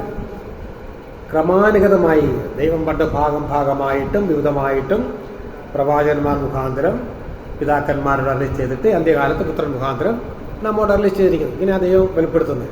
അതുകൊണ്ട് ഈ പറഞ്ഞ കാര്യങ്ങളൊന്നും പുതിയ കാര്യങ്ങളല്ലെന്നാണ് പൗലോസ് പറയുന്നത്. വിജാതീയരെ ദൈവം രക്ഷിക്കുന്നു എന്നുള്ളത് യഹൂദനെ സംബന്ധിച്ച്, 1-ാം നൂറ്റാണ്ടിലെ കറകളഞ്ഞ യഹൂദന്മാരെ സംബന്ധിച്ച് അംഗീകരിക്കാൻ വലിയ ബുദ്ധിമുട്ടാണ്. രക്ഷയുണ്ട്, ക്രിസ്തു മെസ്സിയ എന്നൊക്കെ സമ്മതിക്കാം. പക്ഷെ അത് ജാതികൾക്കും കൂടെ അവകാശപ്പെട്ടാണെന്ന് പറഞ്ഞാൽ സമ്മതിക്കാൻ അവർക്ക് ബുദ്ധിമുട്ടാണ്, അല്ലേ? അപ്പം അതുകൊണ്ടാണ് പറയുന്നത്. അത് ഇതൊക്കെ പ്രവാചകന്മാർ പണ്ടേ പറഞ്ഞിട്ടുണ്ട്. യാക്കോബിൻ്റെ ദാവീദിൻ്റെ നിശ്ചല കൃപകൾ എന്നൊക്കെ നമ്മൾ അപ്പോസ്തലപ്രവൃത്തി 15 വായിക്കുന്നുണ്ട്. ഓക്കെ, 11ാമത്തെ ചോദ്യം ഈ അധ്യായത്തിലെ അവസാനത്തെ ചോദ്യമാണ്. നീതി കൈവരിക്കാൻ ഇസ്രായേൽ പരാജയപ്പെട്ടത് എന്തുകൊണ്ട്? ഇത് നേരത്തെ ഒന്ന് പറഞ്ഞതാണ്, എങ്കിലും ഒന്നുകൂടെ ആവർത്തിക്കുന്നു. വാക്യങ്ങൾ 30 മുതൽ 33 വരെ. ഇസ്രായേൽ പ്രവൃത്തികളാൽ അഥവാ ന്യായപ്രമാണം പാലിച്ചുകൊണ്ട് നീതിമാന്മാരാകാൻ ശ്രമിച്ചപ്പോൾ ജാതികൾ വിശ്വാസത്താൽ നീതി പ്രാപിച്ചു. വിശ്വാസത്താൽ മാത്രമാണ് നീതീകരണം എന്ന് പറഞ്ഞാൽ ഇന്നും നമുക്കറിയാം പലർക്കും അത് അംഗീകരിക്കാൻ വലിയ ബുദ്ധിമുട്ടാണ്. കാരണം നമ്മുടെ സൊസൈറ്റി, സമൂഹം എന്ന് പറയുന്നത് ഒരു ഹൈന്ദവ സമൂഹമാണ്. ഇന്ത്യയിലെ സമൂഹം അവർ കർമ്മമാർഗത്തിൽ വിശ്വസിക്കുന്നവരാണ്, അല്ലേ? അപ്പോൾ ഇതൊന്നും കർമ്മങ്ങളൊന്നും വേണ്ട, തീർത്ഥാടനമൊന്നും ചെയ്യണ്ട, കേവലം യേശുക്രിസ്തുവിൽ മാത്രം വിശ്വസിക്കുക, നീ മെഴുകുതിരി കത്തിക്കണ്ട, നീ വഴിപാട് അർപ്പിക്കണ്ട എന്നൊക്കെ പറയുമ്പോൾ പെട്ടെന്ന് അംഗീകരിക്കാൻ ഒരു അക്രൈസ്തവനായിട്ടുള്ള വ്യക്തിക്ക് ബുദ്ധിമുട്ടാണ്, യഹൂദന്മാർക്ക് ബുദ്ധിമുട്ടാണ്. നീ ഇത് ചെയ്യുക, അത് ചെയ്യുക, അങ്ങനെ ചെയ്താൽ ഒരു പക്ഷേ മോക്ഷം കിട്ടുമെന്ന് പറഞ്ഞാൽ നമ്മുടെ ചെറിയ ബുദ്ധിക്കും യുക്തിക്കും ചേർന്നതാണല്ലേ. ഇത് ചെയ്താൽ അത് കിട്ടും, അല്ലേ? അത് മനസ്സിലാക്കാൻ ബുദ്ധിമുട്ടില്ല. എന്നാൽ ഒന്നുമില്ല, സൗജന്യമാണ്, കർത്താവെല്ലാം ചെയ്തു, ഇറ്റ് ഈസ് ഫിനിഷ്, കർത്താവ് പറഞ്ഞു, ഇനി നീ വിശ്വസിച്ചാൽ മതി എന്ന് പറഞ്ഞാൽ അംഗീകരിക്കാൻ വലിയ ബുദ്ധിമുട്ടാണ്. വാസ്തവത്തിൽ ന്യായപ്രമാണം എന്തിനു വേണ്ടിയാണ് കൊടുത്തത്? യഹൂദന് കൊടുത്തത് അത് ഉപയോഗിച്ച് അത് പാലിച്ച് രക്ഷിക്കപ്പെടാൻ വേണ്ടി കൊടുത്ത മാർഗമല്ല. ഉൽപ്പത്തി 15:6 നാം വായിക്കുന്നു, അബ്രഹാം എങ്ങനെയാണ് രക്ഷിക്കപ്പെട്ടത്? അബ്രഹാം ദൈവത്തിൽ വിശ്വസിച്ചു, അത് അവന് നീതിയെ കണക്കിട്ടു. അന്ന് ന്യായപ്രമാണമില്ല, മോശയുടെ കാലത്താണ് ന്യായപ്രമാണം വരുന്നത്. അപ്പോൾ വിശ്വാസത്താലാണ് ഏത് കാലത്തും നീതീകരണം. ന്യായപ്രമാണം ഒരു സ്റ്റാൻഡേർഡാണ്. ദൈവത്തിൻ്റെ നീതി എന്താണ്, പാപം എന്താണ് എന്നൊക്കെ ബോധ്യപ്പെടുത്താൻ വേണ്ടി ദൈവം കൊടുത്ത ഒരു സ്കെയിലാണ്. അവിടെ ന്യായപ്രമാണം മുഖാന്തരം പാപത്തെക്കുറിച്ചുള്ള ബോധ്യം വരുന്നതൊക്കെ പൗലോസ് ഗലാത്യലേഖനത്തിൽ എഴുതുന്നുണ്ടല്ലോ. അല്ല, ന്യായപ്രമാണം പാലിച്ച് പൂർണ്ണമായിട്ട് പാലിക്കാൻ ആർക്കും കഴിയില്ല. കാരണം അതിൽ ഒരു കൽപ്പന ഒന്നിൽ തെറ്റിയാൽ എല്ലാത്തിലും തെറ്റി, അല്ലേ? അങ്ങനെയല്ലേ നാം വായിക്കും ഗലാത്യർ 3:10. അപ്പോൾ പക്ഷേ യഹൂദന്മാർ വിചാരിച്ചു ന്യായപ്രമാണമുണ്ട്, അതങ്ങനുസരിച്ച് മോക്ഷം പ്രാപിക്കാം. ഇന്ന് നമുക്കറിയാം ഈ സെവന്ത് ഡേ അഡ്വന്റിസ്റ്റ്, അല്ലേ? അങ്ങനൊരു സഭാവിഭാഗം ഉണ്ടല്ലേ, ശാബത്തുകാർ. അവർ നമ്മളെ എപ്പോഴും കുറ്റം പറയുന്നതാണ്, നിങ്ങളെന്താണ് ശബത്ത് ആചരിക്കാത്തത്? ശബത്ത് കൊടുത്തൊരു കൽപ്പനയല്ലേ? അവരത് പറഞ്ഞ ന്യായം ഇതാണ്, നിങ്ങൾ 10 കൽപ്പനകളിലെ ശബത്തൊഴിച്ച് ബാക്കി എല്ലാ കൽപ്പനകളും അനുസരിക്കുന്നുണ്ടല്ലോ, ഇല്ലേ? ചെയ്യുന്നില്ലേ? അനുസരിക്കുന്നുണ്ട്. പിന്നെ എന്താണ് ഈ ശബത്ത് മാത്രം നിങ്ങൾ കളഞ്ഞത്? അത് തെറ്റാണ്. ഇവിടെ ഒന്നിൻ്റെ സത്യങ്ങൾ നാം മനസ്സിലാക്കണം. ഞാൻ ചോദിച്ചിട്ടുണ്ട്, ഈ ശബത്ത് ആചരിക്കുന്നവരോട് ഞാൻ ചോദിച്ചിട്ടുണ്ട്, ശരി ശബത്ത് ആചരിക്കണമെന്ന് സങ്കല്പിക്കുക. ശബത്ത് നാളെ ശുദ്ധീകരിക്കാതിരുന്നാൽ, ലംഘിച്ചാൽ എന്താണ് ശിക്ഷ? അത് പറഞ്ഞു. ഒരുത്തർ ശബത്ത് ആചരിച്ചില്ലെങ്കിൽ ശിക്ഷ എന്താണ് അറിയത്തില്ലേ? പഴയത്തിലെ ശിക്ഷ എന്താണ്? കല്ലെറിഞ്ഞ് കൊല്ലണം. അതും പറഞ്ഞിട്ടുണ്ട്. ഇപ്പോൾ ഒരാൾ ശബത്ത് ആചരിക്കണം എന്ന നിർബന്ധം പിടിച്ചാൽ പഴയ നിയമത്തിൽ മോശ പറഞ്ഞ ശിക്ഷയും നമ്മൾ നടപ്പാക്കണം. അതെന്താ ചെയ്യാത്തത്? ഒരു ശനിയാഴ്ച യോഗത്തിന് വരത്തന്നെ കല്ലെറിഞ്ഞ് കൊല്ലും. അത് ചോദിക്കുമ്പോൾ അവർ പറയും. അപ്പോൾ അത് അവർക്കറിയാം. ശബത്തിൽ എന്തോ ജോലി സ്ഥലത്ത് പോയ ഒരാളെ കല്ലെറിഞ്ഞ് കൊന്ന നടക്കുമ്പോൾ വായിക്കുന്നുണ്ട് മോശയുടെ കാലത്ത്. ഓക്കെ, അപ്പോൾ ശബത്ത് ആചരിക്കണം എന്ന് പറഞ്ഞാൽ ഇതുകൂടെ അവർ എടുക്കണം, അല്ലേ? ശിക്ഷയും എടുക്കണം. ഈ 10 കൽപ്പനകളിൽ ഓരോന്നും ലംഘിക്കുന്നതിന് ശിക്ഷ പറഞ്ഞിട്ടുണ്ട്. ശിക്ഷയുടെ കാര്യം പറയുമ്പോൾ അവർ പറയും കൃപയാണെന്ന് പറയും. ഇതാണ് ഇരട്ടത്താപ്പ്. മറ്റേത് ന്യായപ്രമാണം. അതുകൊണ്ട് പൗലോസ് ഗലാത്യർക്ക് വ്യക്തമായിട്ട് അത് ഒന്നുകിൽ കൃപ അല്ലെങ്കിൽ ന്യായപ്രമാണം, രണ്ടും കൂടെ പറ്റത്തില്ല. ന്യായപ്രമാണം പാലിച്ചോ, പക്ഷേ കൃപയുടെ പ്രമാണം അതിൽ പറയരുത്. അപ്പോൾ ശബത്ത് ലംഘിക്കുന്ന ഒരുവരെ കല്ലെറിഞ്ഞു കൊല്ലണം. അതെന്താ ചെയ്യാത്തത്? ഇനി എന്തുകൊണ്ടാണ് നമ്മൾ ബാക്കി 9 കൽപ്പനകൾ അനുസരിക്കുന്നതെന്ന് അറിയാമോ? അത് പിന്നെയും വരുന്നുണ്ട്, അതുകൂടെ അറിഞ്ഞിരിക്കണം. എന്തുകൊണ്ടാണ്? അത് അറിഞ്ഞിരിക്കണം. പഴയ നിയമത്തിൽ പറഞ്ഞിട്ടുള്ളത് കൊണ്ടല്ല. പഴയ നിയമത്തിൽ പുറപ്പാട് പുസ്തകം വെച്ച് നമ്മൾ കാണാൻ പഠിക്കുന്നുണ്ട്. അതുകൊണ്ടല്ല നമ്മൾ വിശ്വാസത്തിൽ അനുസരിക്കുന്നത്. എന്താണെന്നറിയാമോ? ഈ 9 കൽപ്പനകളും പുതിയ നിയമത്തിൽ പല ഭാഗങ്ങളായിട്ട് ആവർത്തിച്ചിട്ടുണ്ട്. മനസ്സിലായോ? ശബത്തിൻ്റെ കാര്യം പറഞ്ഞിട്ടുണ്ട്. ശബത്തിൻ്റെ കാര്യം കൊലോസ്യർ 2:17 പറയുന്നു. അത് നേരിലാണെന്ന് വ്യക്തമായിട്ട് പറഞ്ഞിട്ടുണ്ട്. ഈ പഴയ നിയമത്തിലെ 10 കൽപ്പനകൾ 10 കൽപ്പനകളും പുതിയ നിയമത്തിൽ ആവർത്തിച്ചിട്ടുണ്ട്. 9 കൽപ്പനകൾ അനുസരിക്കാൻ പറഞ്ഞിട്ടുണ്ട്. ശബത്തിൻ്റെ കാര്യം പറയുമ്പോൾ പൗലോസ് വ്യക്തമായി പറയുന്നു, ഇതൊക്കെ നിഴലുകൾ മാത്രമാണ്, ക്രിസ്തുവാണ് പൊരുൾ എന്ന് പറയുന്നുണ്ട്. അതുകൊണ്ട് പഴയ നിയമത്തിൽ പറഞ്ഞിട്ടുള്ളതുകൊണ്ട് മാത്രമല്ല നമ്മൾ ഈ 9 കൽപ്പനകൾ അനുസരിക്കുന്നത്. പിന്നെയോ ആ കൽപ്പനകൾ അല്പം കൂടെ സ്ട്രിക്റ്റാക്കി കർത്താവ് തന്നെ ഗിരിപ്രഭാഷണത്തിൽ പറഞ്ഞിട്ടുണ്ട്, മറ്റു പല ലേഖനങ്ങളിലും പറഞ്ഞിട്ടുണ്ട്. അതും അറിഞ്ഞിരിക്കണം. അല്ലെങ്കിൽ അവർ വിചാരിക്കുന്നത്, അവർ സാധാരണ ചോദിക്കുന്ന ചോദ്യം ഇതാണ്, നിങ്ങൾ 9 കൽപ്പനകൾ അനുസരിക്കുന്നില്ലേ, പിന്നെ എന്താണ് ഈ 4ാമത്തെ കൽപ്പന, ശബത്തുവാനെ ശുദ്ധീകരിപ്പാൻ ഓർക്കാന്നുള്ളത് ലംഘിക്കുന്നത്? അങ്ങനെയല്ല.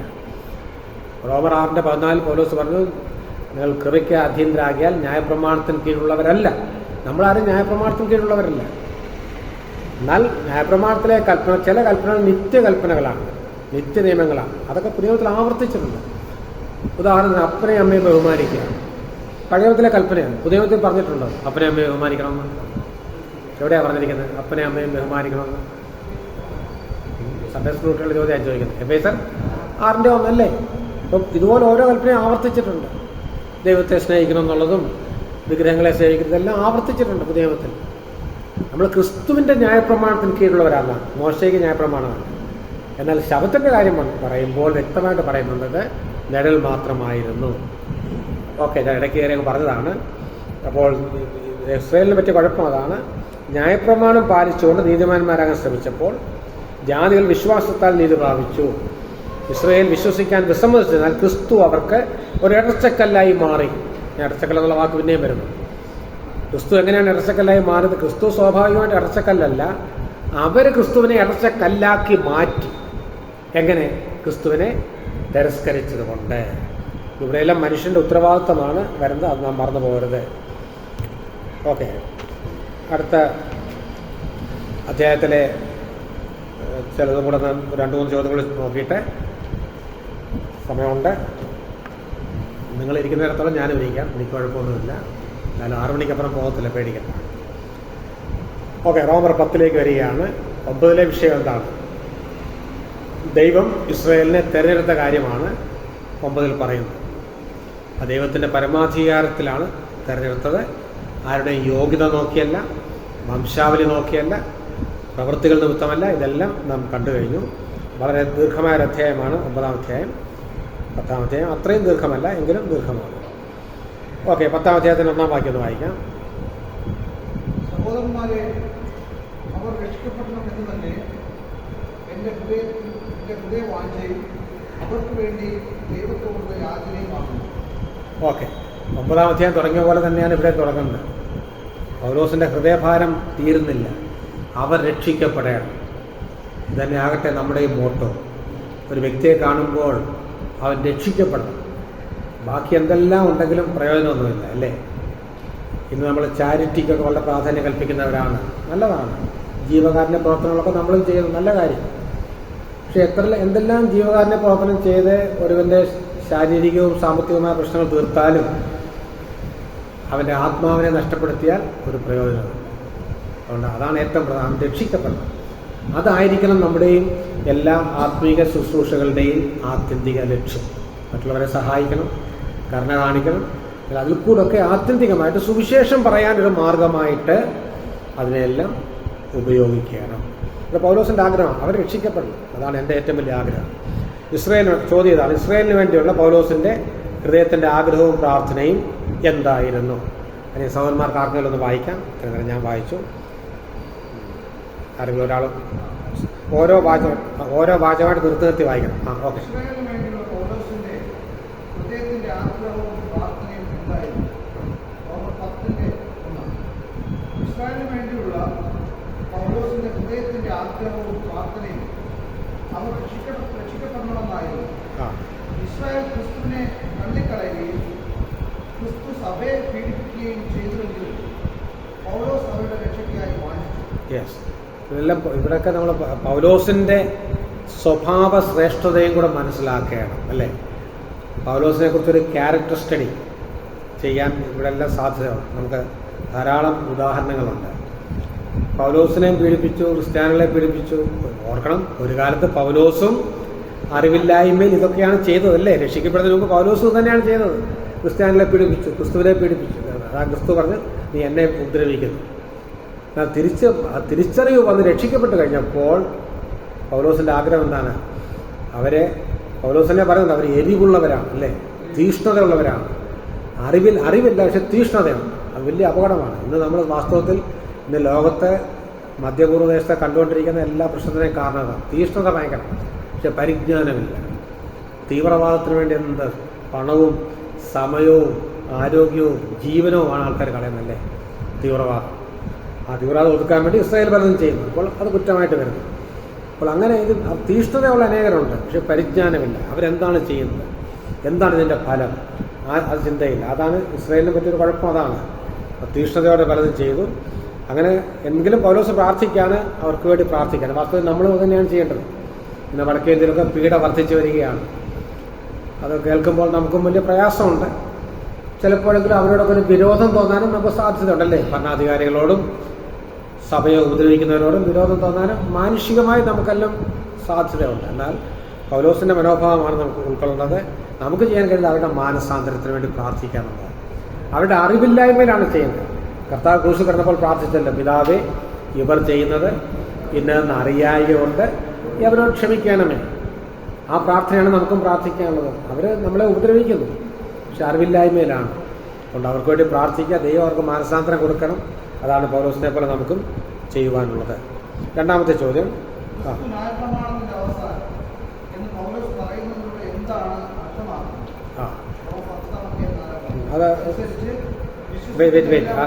ചോദ്യം മനസ്സിലായല്ലോ. ക്രിസ്തു ന്യായപ്രമാണത്തിന്റെ അവസാനം, he is the end of the law. എന്താണ് അതിൻ്റെ അർത്ഥം? ഓക്കെ, ഇനി വായിക്കാം.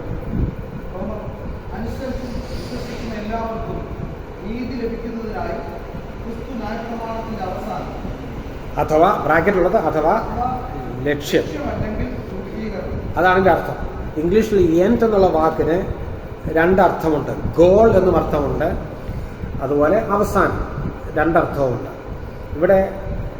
ഇവിടെ എൻഡ് എന്നുള്ളത് ഉദ്ദേശിക്കുന്നതാണ് ലക്ഷ്യം അല്ലെങ്കിൽ പൂർത്തീകരണമാണ്. ക്രിസ്തു ന്യായപ്രമാണത്തിൻ്റെ ലക്ഷ്യമാണ്, പൂർത്തീകരണമാണ് എന്ന് പറഞ്ഞ അർത്ഥവാചകം.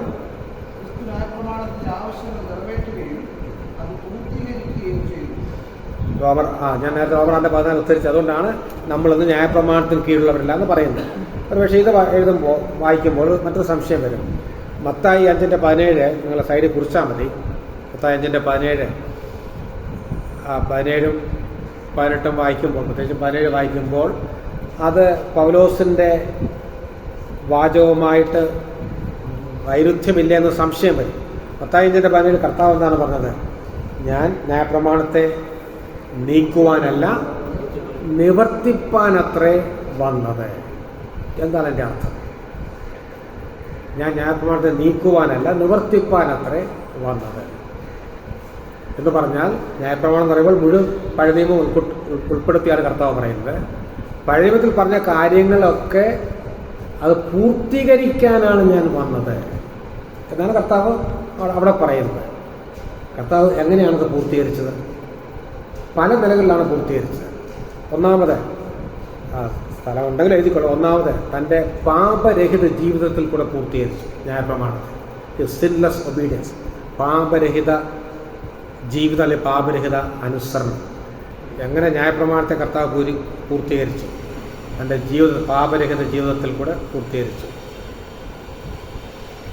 എന്ന് പറഞ്ഞാൽ, ഇനി എഴുതണ്ട, ഞാൻ പറഞ്ഞത് കേട്ടാൽ മതി. ന്യായപ്രമാണത്തിൽ 10 കൽപ്പനകൾ മാത്രമല്ല. യഹൂദന്മാരെ, ഈ പരീശന്മാരെ അത് മൊത്തം എണ്ണിയിട്ട് 613 കൽപ്പനകളുണ്ടെന്ന് പരീശന്മാർ എഴുതി വെച്ചിട്ടുണ്ട്. ശരി, ഇതെല്ലാം പൂർണ്ണമായി അനുസരിച്ച ആരെങ്കിലും ഉണ്ടോ യഹൂദന്മാരുടെ കൂട്ടത്തിൽ? യഹൂദന്മാർ ശാസ്ത്രിമാരും പരീശന്മാരുമാണ് ഈ ന്യായപ്രമാണത്തിന് വേണ്ടി വളരെ വാദിച്ചിരുന്നത്. ഏതെങ്കിലും യഹൂദൻ ഈ കൽപ്പനകളെല്ലാം പൂർണ്ണമായി ഉണ്ടോ? ഇല്ല, അനുസരിക്കാൻ കഴിയുകയുമില്ല. ഒന്നിൽ തെറ്റിയാൽ എല്ലാത്തിലും തെറ്റിയതാണ് പ്രമാണം. അത് യാക്കോബ് 2:10 ഗലാത്യർ 3:10 അത് കാണുന്നുണ്ട്. ആരും അനുസരിച്ചില്ല. എന്നാൽ അനുസരിച്ച ഏക വ്യക്തി കർത്താവായ യേശുക്രിസ്തു. അവരൊരു പാപവും ചെയ്തിട്ടില്ല. അപ്പോൾ കർത്താവിൻ്റെ ജീവിതത്തിൽ കൂടെ അതിനുവേണ്ടി 33 വർഷം ഈ ഭൂമിയിൽ ജീവിച്ചു. അത് കർത്താവിന് പെട്ടെന്ന് വന്ന് മരിച്ചങ്ങ് പോയാൽ പോരെ. ഇതിനാണ് ഈ ജീവിച്ചത് ഈ ഭൂമിയിൽ. ആ 33 വർഷത്തെ ജീവിതം കൊണ്ട്, പാപരഹിത ജീവിതം കൊണ്ട് താൻ ന്യായപ്രമാണം പൂർത്തീകരിച്ചു. പിന്നെ തൻ്റെ മരണം കൊണ്ടും പൂർത്തീകരിച്ചു. എങ്ങനെ? തൻ്റെ മരണം, തൻ്റെ ജീവിതം മാത്രം, മരണവും ന്യായപ്രമാണത്തിൻ്റെ പൂർത്തി, അത് എഴുതാം. മരണം, ക്രിസ്തുവിൻ്റെ മരണം. ഞാൻ പറഞ്ഞ വിശദീകരണം എഴുതിയില്ലെങ്കിലും പ്രധാനപ്പെട്ട വാക്കുകൾ എഴുതണം. ജീവിതം, തൻ്റെ മരണം. എങ്ങനെയാണ് മരണത്തിൽ അത് പൂർത്തീകരിക്കപ്പെട്ടത്? ന്യായപ്രമാണം എന്താണ് പറയുന്നത്? പാപത്തിൻ്റെ പരിഹാരത്തിന് വേണ്ടി അനേകം യാഗങ്ങൾ പറയുന്നുണ്ട്, അല്ലേ? പ്രധാനപ്പെട്ട 5 യാഗങ്ങളുണ്ട്. ഈ യാഗങ്ങളുടെ എല്ലാം നിവൃത്തിയായിട്ടാണ് കർത്താവായ യേശുക്രിസ്തു ക്രൂശിൽ അന്തിമയാഗമായി തീരുന്നത്. ഇനിമേൽ പാപങ്ങൾക്ക് വേണ്ടി ഒരു യാഗവും ആവശ്യമില്ലാന്ന് എബ്രായലേഖനത്തിൽ നാം വായിക്കുന്നു.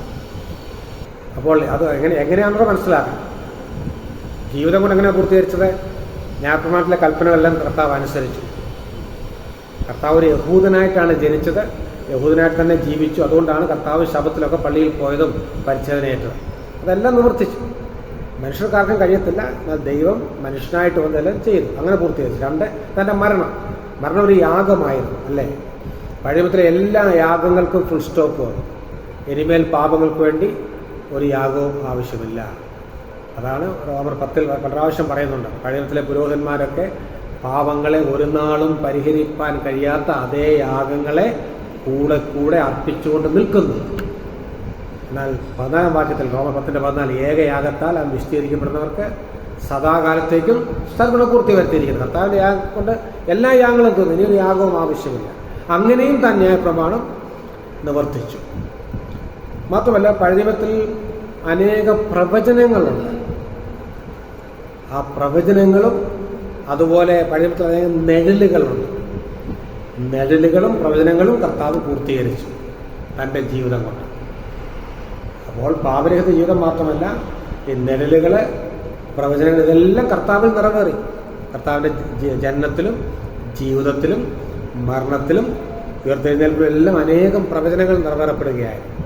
അപ്പോൾ എല്ലാ നിലയിലും ഈ ന്യായപ്രമാണം കർത്താവ് പൂർത്തീകരിച്ചു. അതുകൊണ്ട് അങ്ങനെ പൂർത്തീകരിക്കപ്പെട്ടത് കൊണ്ടാണ്, അങ്ങനെയാണ് ന്യായപ്രമാണം നീങ്ങിപ്പോയത്. മനസ്സിലായോ? കർത്താവ് ന്യായപ്രമാണത്തെ നശിപ്പിച്ചില്ല, നീക്കിയില്ല, നിവർത്തിച്ച് അതിനെ ഒഴിവാക്കി. പുതിയ നിയമം ആരംഭിച്ചു, പുതിയ യുഗം ആരംഭിച്ചു, കൃപായുഗം, സഭായുഗം ആരംഭിച്ചു. അങ്ങനെയാണ് വരുന്നത്. കർത്താവ് ന്യായപ്രമാണത്തിന് എതിരായിരുന്നില്ല, കർത്താവ് അതിന് നിവൃത്തിയായിട്ട് വന്നു, എല്ലാം നിവർത്തിച്ചു. അതുകൊണ്ട് ഇനിയും നമ്മളത് അനുസരിക്കേണ്ട ആവശ്യമില്ല. അതാണ് പൗലോസ് പറയുന്നത്. കാര്യം മനസ്സിലായോ? അല്ലെങ്കിൽ നമുക്ക് തോന്നും കർത്താവ് ന്യായപ്രമാണത്തിന് എതിരായിരുന്നു. അങ്ങനെയല്ല. മത്തായി 5:17 ഈ പറഞ്ഞ റോമർ 10:4 വിരുദ്ധമാണോ എന്ന് തോന്നുന്നു. അങ്ങനെയല്ല, അത് നിവർത്തിച്ച് നീക്കുകയാണ് ചെയ്യുന്നത്. എല്ലാം നിവർത്തിച്ചു. അത് ജീവിതത്തിൽ കൂടെ ഇതിൻ്റെ ഉപദേശത്തിലും വരുന്നുണ്ട്. ഗിരിപ്രഭാഷണം കർത്താവ് പലതിനും പുതിയ വ്യാഖ്യാനം കൊടുക്കുന്നുണ്ട്. അപ്പോൾ പല നിലയിൽ കർത്താവ് നീക്കി. വാസ്തവത്തിൽ ന്യായപ്രമാണം എന്ന് പറയുന്നത് ഒരു സൈൻ ബോർഡ് പോലെയാണ്, അല്ലേ? ഇപ്പോൾ ഈ ജംഗ്ഷനിൽ ചെന്ന് കഴിഞ്ഞാൽ അങ്ങോട്ട് തിരിഞ്ഞാൽ ഒരു സൈൻ ബോർഡ് കാണും. തിരുവനന്തപുരം 72 കിലോമീറ്റർ എന്നൊക്കെ കാണും. ഒരു സൈൻ ബോർഡാണ്. അല്ലെങ്കിൽ ഒരു ആരോ ഡയറക്ഷൻ കാണും. ഇവിടെ തിരിയുമ്പം ലെഫ്റ്റിലോട്ട് തിരിഞ്ഞാൽ തിരുവനന്തപുരത്ത് പോകാം, വടക്കോട്ട് തിരിഞ്ഞാൽ കോട്ടയം എന്നൊക്കെ കാണും. ഇതൊക്കെ സൈൻ ബോർഡ് എന്ന് പറഞ്ഞാൽ ന്യായപ്രമാണം ഒരു സൈൻ ബോർഡായിരുന്നു. അതിൻ്റെ ഫുൾഫിൽമെൻ്റ് എന്ന് പറയുന്നത് കർത്താവായ യേശുക്രിസ്തു. അങ്ങനെയാണ് കർത്താവ് നിവർത്തിച്ചത്. I think it is clear. അടുത്തത് 3-ാമത്തെ ചോദ്യം. വിശ്വാസത്താലുള്ള നീതി ന്യായപ്രമാണത്താലുള്ള നീതിയിൽ നിന്ന് എങ്ങനെ വ്യത്യാസപ്പെട്ടിരിക്കുന്നു? ന്യായപ്രമാണത്താലുള്ള നീതി അതിന്റെ എല്ലാ കൽപ്പനകളും അനുസരിക്കണമെന്നാണ് ആവശ്യപ്പെടുന്നത്. അതാണ് ന്യായപ്രമാണത്തിന്റെ പ്രത്യേകത. അത് ചെയ്യുന്നവൻ അതിനാൽ ജീവിക്കും. അങ്ങനെ ഒരു വാക്യം തന്നെയുണ്ട്, അത് ചെയ്യുന്നവൻ അതിനാൽ ജീവിക്കും. ഗലാത്യർ 3-ലാണെന്ന് തോന്നുന്നു. അപ്പോൾ അതാണ് ന്യായപ്രമാണം ആവശ്യപ്പെടുന്നത്. വാസ്തവത്തിൽ എന്തിനാണ് അത് അത്രയും കൽപ്പനകൾ കൊടുത്തത്? ഇത് ആർക്കും ചെയ്യാൻ കഴിയുകയില്ല. നീ നിസ്സഹായനാണ്, നീ പാപിയാണ്, ബലഹീനനാണ്, നിസ്സഹായനാണ്, മറ്റൊരാളുടെ സഹായം വേണം. അത് ബോധ്യപ്പെടുത്താനാണ് ന്യായപ്രമാണം കൊടുത്തത്. ഒരു രക്ഷകനെ ആവശ്യമാണ്. അപ്പോൾ ആ രക്ഷകനെ അന്വേഷിച്ചു. ആരാണ് രക്ഷകൻ? ക്രിസ്തു. അതാണ് ന്യായപ്രമാണം ചെയ്യുന്നത്. ന്യായപ്രമാണം ഒരു വഴികാട്ടി മാത്രമാണ്. അത് മാത്രമല്ല, അതിൻ്റെ നീതി എന്താണ്? അനുസരിച്ച് രക്ഷപ്പെടുക എന്നുള്ളതാണ്. അടുത്തത് വിശ്വാസത്താലുള്ള നീതി.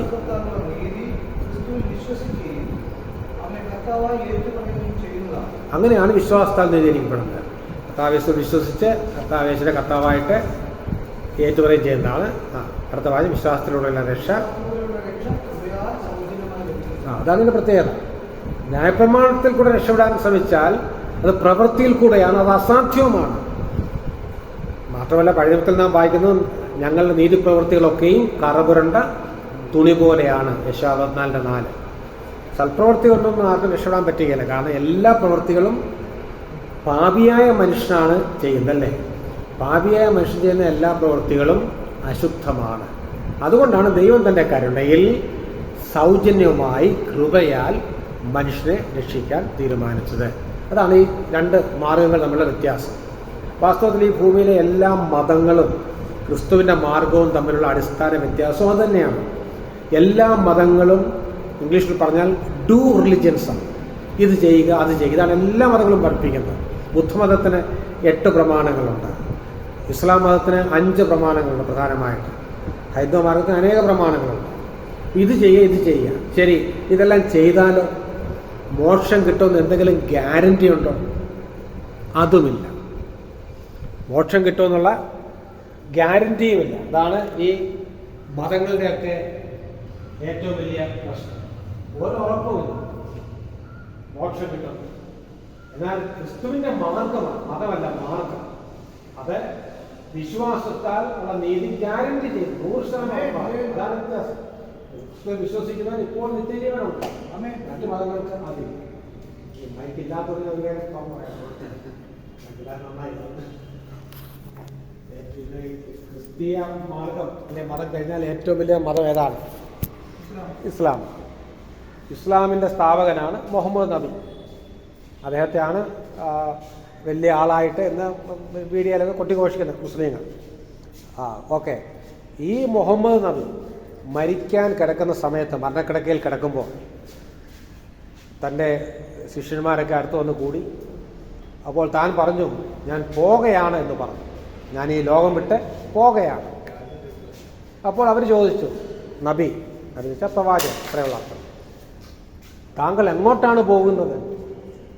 ഒരാൾ പോകുകയാണെന്ന് വെച്ചാൽ നമുക്കെല്ലാം അറിയാൻ ആകാംക്ഷയില്ലേ? എങ്ങോട്ടാണ് പോകുന്നത്? നരകത്തിലോട്ടാണോ സ്വർഗത്തിലോട്ടാണോ എന്നറിയണ്ടേ? സ്വർഗത്തിലോട്ടാണോ? അത് എങ്ങോട്ടാണ് പോകുന്നത് ചോദിച്ചപ്പോൾ മുഹമ്മദ് നബി ഇങ്ങനെ കൈ ഉയർത്തി കാണിച്ചു എന്ന് പറഞ്ഞു. എന്നിട്ട് പറഞ്ഞു, എനിക്കറിയില്ല, അള്ളാഹ്ക്ക് മാത്രം അറിയാം. ഇതാ പറഞ്ഞത്. ചിന്തിക്കുക, ഒരു മതത്തിൻ്റെ സ്ഥാപകൻ അത് 5 മാർഗങ്ങൾ ചെയ്താൽ മോക്ഷം കിട്ടുന്നത് പഠിപ്പിച്ച ആൾ അവസാനം പറയുകയാണ്, എനിക്കറിയില്ല, അള്ളാഹ്ക്ക് മാത്രം അറിയാം. ഇങ്ങനെയുള്ള ഒരാളിനെയാണ് ഇന്ന് 130ഓളം കോടി ജനങ്ങൾ അന്ധമായി പിൻപറ്റുന്നത്. എന്തൊരു കഷ്ടമാണല്ലേ. ആ മതസ്ഥാപനം ഉറപ്പില്ല. എന്നാൽ കർത്താവ് അങ്ങനെയാണോ പറഞ്ഞത്? നമ്മുടെ കർത്താവ് എന്താ യോഹന്നാൻ വന്നാൽ പറഞ്ഞത്? ഞാൻ നിങ്ങൾക്ക് സ്ഥലം ഒരുക്കാൻ പോകുന്നു, ഞാൻ പോയി സ്ഥലം ഒരുക്കിയാൽ ഞാൻ ഇരിക്കുന്നിടത്ത് നിങ്ങൾ ഇരിക്കരുത്, പിന്നെയും വന്ന് നിങ്ങൾ എൻ്റെ അടുക്കൽ ചേർത്തോളും. എത്രയോ ഉറപ്പാണ്. കർത്താവിന് ഉറപ്പാണ് താൻ എങ്ങോട്ട് പോകുന്നു, എപ്പോൾ ഇതെല്ലാം കർത്താവിനറിയാം. ഇത്രയും അഷ്വറൻസ് തരുന്ന ഒരൊറ്റ മാർഗവും ഈ ഭൂമിയിലില്ല. അതാണ് ക്രിസ്തു മാർഗത്തിൻ്റെ ഏറ്റവും വലിയ സവിശേഷത. എല്ലാം ഉറപ്പാണ്, ഊഹാപോഹമല്ല. മൈക്കൽ ഫാരഡേ എന്ന് പറയുന്ന ഒരു ശാസ്ത്രജ്ഞനുണ്ടായിരുന്നു. താനാണ് ഇലക്ട്രോ മാഗ്നറ്റിസം ആദ്യം കണ്ടുപിടിച്ചത്, പിന്നാണ് ഇലക്ട്രിസിറ്റി വരുന്നത്. അപ്പോൾ അദ്ദേഹം മരണക്കിടക്കയിൽ കിടക്കുമ്പോൾ ഇതുപോലെ ശാസ്ത്രലോകത്തെ ആളുകൾ തൻ്റെ ചുറ്റും കൂടി. അപ്പോൾ ഒരാൾ ചോദിച്ചു, അല്ലയോ മൈക്കൽ ഫാരഡേ, മരണാനന്തര ജീവിതത്തെക്കുറിച്ച് താങ്കൾക്കുള്ള ഊഹങ്ങൾ എന്തൊക്കെയാണ്? അതാണ് ചോദ്യം. താങ്കളുടെ ഊഹങ്ങൾ എന്തൊക്കെയാണ്? അതുവരെ നിശബ്ദനായി കിടന്ന മൈക്കൽ ഫാരഡേ തലയൊന്ന് ഉയർത്തി പറഞ്ഞു, എനിക്ക് ഊഹങ്ങളൊന്നുമില്ല, ഞാൻ ഉറപ്പേറിയ സത്യങ്ങളിൽ നിൽക്കുന്നു. ഊഹാപോഹമൊന്നുമല്ല. മൈക്കൽ ഫാരഡേ വിശ്വാസിയായിരുന്നു. അദ്ദേഹത്തിന് ഊഹാപോഹമൊന്നുമില്ല. മരിച്ചു കഴിഞ്ഞാൽ എങ്ങോട്ട് പോകുന്നത്? ഞാൻ ഉറപ്പേറിയ അടിത്തറയിൽ നിൽക്കുന്നു. ഇതാണ് മൈക്കൽ ഫാരഡേ പറഞ്ഞത്. എത്രയോ ഭക്തന്മാരിങ്ങനെ പറഞ്ഞിട്ടുണ്ട്. അവർക്ക് ആ ഉറപ്പുണ്ട്. എന്നാൽ പല മതസ്ഥാപകന്മാർക്കും മഹാന്മാർക്കും ഇതില്ല. അതാ മനസ്സിലാക്കണം. അപ്പോൾ ക്രിസ്തു മാർഗത്തിൻ്റെ ഒരു സവിശേഷതയാണ് ഞാൻ പറഞ്ഞത്, വിശ്വാസത്താലുള്ള നീതീകരണം.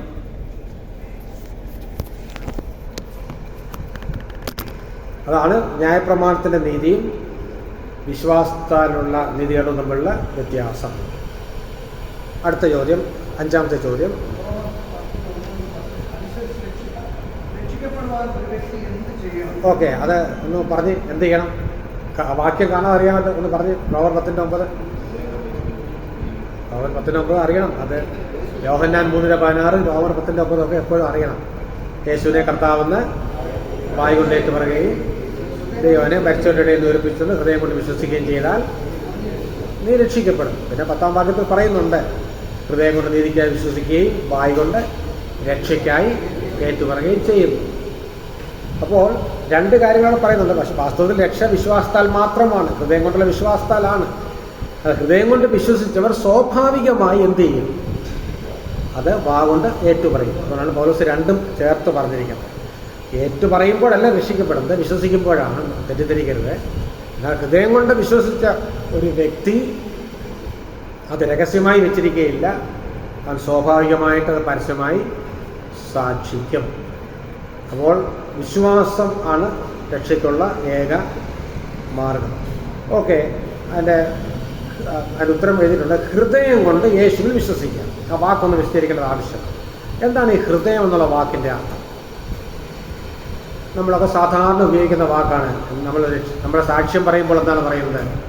ഞാൻ എൻ്റെ ഹൃദയം കർത്താവിന് കൊടുത്തു, അല്ലേ? അങ്ങനല്ലേ പറയുന്നത്, എൻ്റെ ഹൃദയം കർത്താവിന് കൊടുത്തു. വാസ്തവത്തിൽ എന്താണ് നാം വാസ്തവത്തിൽ അർത്ഥമാക്കുന്നത്? എന്തെങ്കിലും അർത്ഥമാക്കിയാണോ പറയുന്നത്, അതോ വെറുതെ ഒരു ഭംഗി വാക്കായിട്ട് പറയുകയാണ്? ഹൃദയം കർത്താവിന് കൊടുത്തു. ഏതാണ്ട് കൈമുഷ്ടിയുടെ വലിപ്പമുള്ളതും 4 അറകളുള്ളതുമായ ആ സൂത്രം കർത്താവിന് കൊടുത്ത കാര്യമാണോ പറയുന്നത്?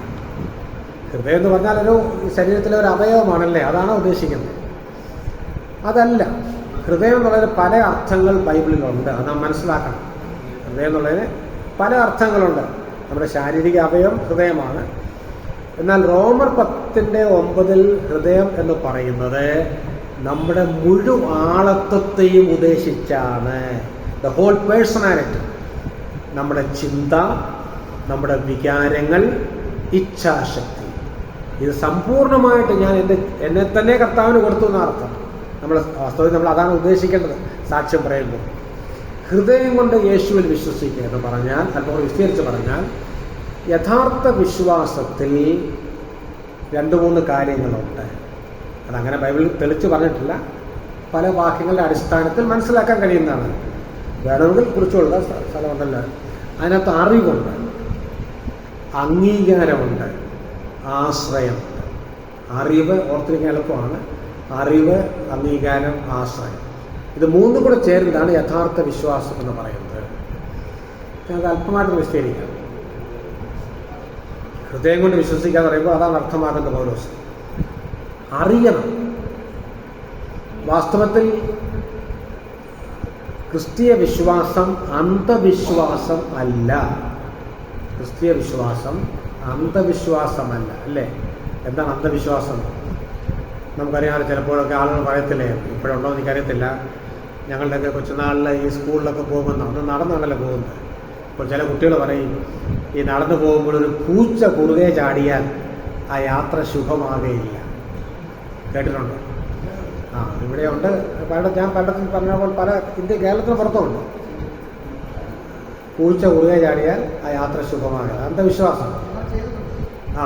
ചെയ്തിട്ടുണ്ട്. ശരി, ഞാൻ ചോദിക്കട്ടെ, ഇങ്ങനെ വിശ്വസിക്കുന്ന ഒരാൾ SSLC പരീക്ഷ എഴുതാൻ പോവുകയാണ്. അന്നേരമാണ് പൂച്ച കുറുകെ ചാടുന്നത്. എന്ത് ചെയ്യും? പൂച്ച കുറുകെ ചാടിയല്ല, ഇനി പ്രയോജനമില്ലെന്ന് പറഞ്ഞ് തിരിച്ചു പോകും. അന്നേരം പൂച്ചയല്ല, പുലി കുറുകെ ചാടിയാലും പോയി പരീക്ഷ എഴുതാം. അപ്പോൾ ഇതൊക്കെ നമ്മുടെ സൗകര്യത്തിന് വേണ്ടി ഉണ്ടാക്കിയിരിക്കുന്ന ചില തത്വങ്ങളേ ഉള്ളൂ. ഇത് ശാസ്ത്രീയമല്ല. ഇതാണ് അന്ധവിശ്വാസം. ക്രിസ്തീയ വിശ്വാസം അങ്ങനെ ഒരു വിശ്വാസമുണ്ട്, അറിവിൽ അധിഷ്ഠിതമാണ്. എന്തൊക്കെയാണ് അറിയേണ്ടത്? രക്ഷിക്കപ്പെടുന്ന ഒരു വ്യക്തിയെ വ്യക്തമായിട്ട് അറിയണം. ഒന്നാമത് അറിയണം, അവൻ പാപിയാണ്. പാപത്തിൻ്റെ ശമ്പളം മരണം, അല്ലെ മരണം എന്ന് വെച്ചാൽ നിത്യ നരകമാണ്. അറിഞ്ഞിരിക്കണം, അതറിയണം. യേശുക്രിസ്തു മാത്രമാണ് ഏക രക്ഷകൻ, അതറിയണം. അനേകം രക്ഷകന്മാരില്ല, അല്ലേ? ഇപ്പോൾ പോപ്പ് തന്നെ പറഞ്ഞു, മറിയ സഹരക്ഷകയല്ല എന്ന് അവർ തന്നെ തിരുത്തി. പക്ഷേ പോപ്പ് തിരുത്തി, സാധാരണ കത്തോലിക്കർ തിരുത്താൻ സമയമെടുക്കും. അതാണ് ഇത്രയും നാൾ പറഞ്ഞ കാര്യം തിരിച്ചു വരാൻ ബുദ്ധിമുട്ടാണ്. അതൊക്കെ സമയമെടുക്കും. ഒരു വിധത്തിൽ വെച്ചാൽ അത് കഷ്ടമാണല്ലേ. കർത്താവ് മരിച്ച് 2000 വർഷം കഴിഞ്ഞിട്ട് ഇപ്പോഴാണ് അവർക്ക് മനസ്സിലായത് മറിയ സഹരക്ഷകയാണ്. അതാണ് ദുരുപദേശത്തിൻ്റെ സ്വാധീനം. പോട്ടെ, അത് ഇടയ്ക്കേറെ പറഞ്ഞതേ ഉള്ളൂ. അപ്പോൾ യേശുക്രിസ്തു മാത്രമാണ് ഏകരക്ഷകൻ. രക്ഷയ്ക്ക് വേണ്ടി കർത്താവ് എന്ത് ചെയ്തു? കാൽവറിയിലെ ക്രൂശിൽ മരിച്ചു, അടക്കപ്പെട്ട്, ഉയർത്തെഴുന്നേറ്റു, ഇന്ന് ജീവിക്കുന്നു. ഇതെല്ലാം അറിയണം. ഇതുകൊണ്ടാണ് നമ്മൾ സുവിശേഷ പ്രസംഗം എന്ന് പറഞ്ഞ് ചിലപ്പോൾ 1 മണിക്കൂറൊക്കെ പ്രസംഗിക്കുന്നത്. പിന്നെ പ്രസംഗിക്കുന്നവർ ഇതൊക്കെ പ്രസംഗിക്കുന്നുണ്ടോ എന്ന് എനിക്കറിയത്തില്ല, അത് വേറെ ചോദ്യം. ഞാനങ്ങനെ അധികം സുവിശേഷ പ്രസംഗങ്ങൾക്ക് പോകാറില്ല. ഞാനൊരു ബൈബിൾ ടീച്ചറാണ്. പക്ഷെ അവസരം കിട്ടിയാൽ ഞാൻ ഇതെല്ലാം പറയും. ഒരു സുവിശേഷം പ്രസംഗിക്കുന്നവർ ഇതെല്ലാം പറയണം. ആളുകൾക്ക് പരിജ്ഞാനം ഉണ്ടാകണം. അതുകൊണ്ട് രക്ഷാ പരിജ്ഞാനം എന്നൊരു വാക്ക് തിമോഥെയോസ് ലേഖനത്തിലൊക്കെ വരുന്നുണ്ട്. അറിവ് വേണം. എന്നാൽ അറിവ് മാത്രം മതി, പോരാ. അറിവ് ഒരു വ്യക്തിപരമായ അംഗീകാരമായി മാറണം. എന്താണ് അതിൻ്റെ അർത്ഥം? ഉദാഹരണത്തിന് യേശുക്രിസ്തു ആരാണ് എന്ന ചോദ്യം ചോദിച്ചാൽ ചിലപ്പോൾ അക്രൈസ്തവരും പറയും യേശുക്രിസ്തു ആരാണ്? ലോക രക്ഷകനാണ്. അവർക്ക് വലിയ ബുദ്ധിമുട്ടൊന്നുമില്ല. പ്രത്യേകിച്ചും നമ്മുടെ ഹിന്ദുക്കളൊക്കെ വളരെ നല്ല ആൾക്കാരാണ്. അവർക്ക് യേശുക്രിസ്തു ലോകരക്ഷകൻ എന്ന് പറഞ്ഞൊരു ബുദ്ധിമുട്ടുമില്ല. കാരണം അവർക്ക് അനേകം ദൈവങ്ങളുണ്ട്. യേശുക്രിസ്തുവിന് ഒരു സ്ഥാനപ്പേര് കൊടുക്കാൻ അവർക്ക് ബുദ്ധിമുട്ടില്ല. എന്നാൽ യഥാർത്ഥ ക്രിസ്തീയ വിശ്വാസം യേശുക്രിസ്തു ലോകരക്ഷകനാണെന്ന് പറയുന്നതല്ല. പിന്നെയോ യേശുക്രിസ്തു എൻ്റെ രക്ഷകനാണ്. യേശുക്രിസ്തു ഞാനൊരു പാപിയാണ്, എൻ്റെ വ്യക്തിപരമാണ്, ഞാൻ പാപിയാണ്, ഞാൻ പാപത്തിൻ്റെ ശമ്പളമായ നിത്യനരകത്തിന് യോഗ്യനാണ്. യേശുക്രിസ്തു എൻ്റെ രക്ഷകനാണ്. യേശുക്രിസ്തു 2000 വർഷങ്ങൾക്ക് മുമ്പ് മരിച്ചത് എൻ്റെ പാപത്തിനാണ്, എൻ്റെ പാപത്തിൻ്റെ പരിഹാരത്തിനാണ്. അതാണ് വ്യക്തിപരമായി അതിനെ ഏറ്റെടുക്കുക. ഇനി ആശ്രയം എന്ന് പറഞ്ഞാൽ എന്താണ്? ആശ്രയം അങ്ങനെ സമ്മതിച്ച് ക്രിസ്തുവിന് വേണ്ടി എന്നെ തന്നെ സമർപ്പിക്കണം. അതാണ് വാസ്തവത്തിൽ ആശ്രയം.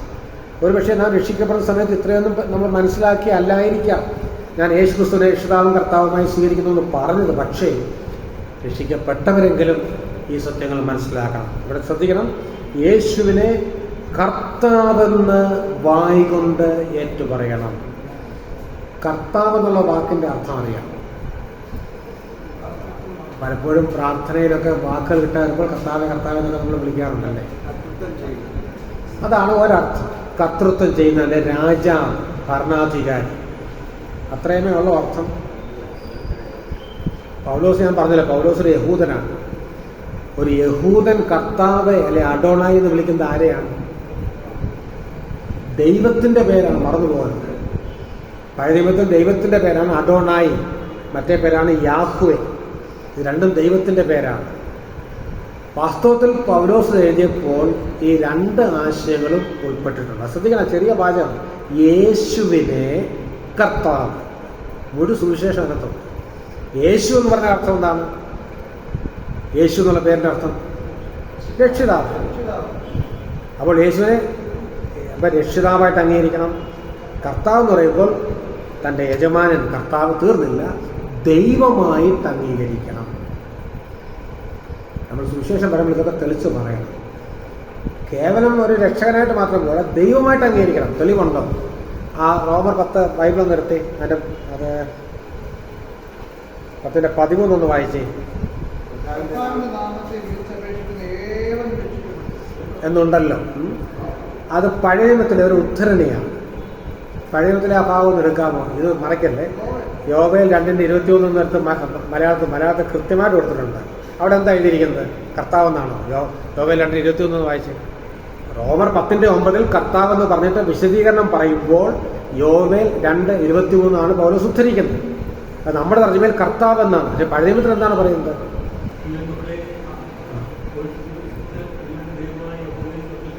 ആ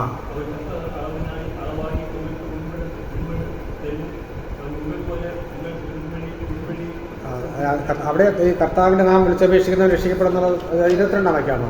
22 നോക്കി. യോബേൽ 2:22-23 32. ആ വായിച്ചോ. സോറി, അപ്പോൾ 22 കറക്റ്റ് ചെയ്യണേ. യോബേൽ 32. ഞാൻ ഓർമ്മയെന്നാണ്.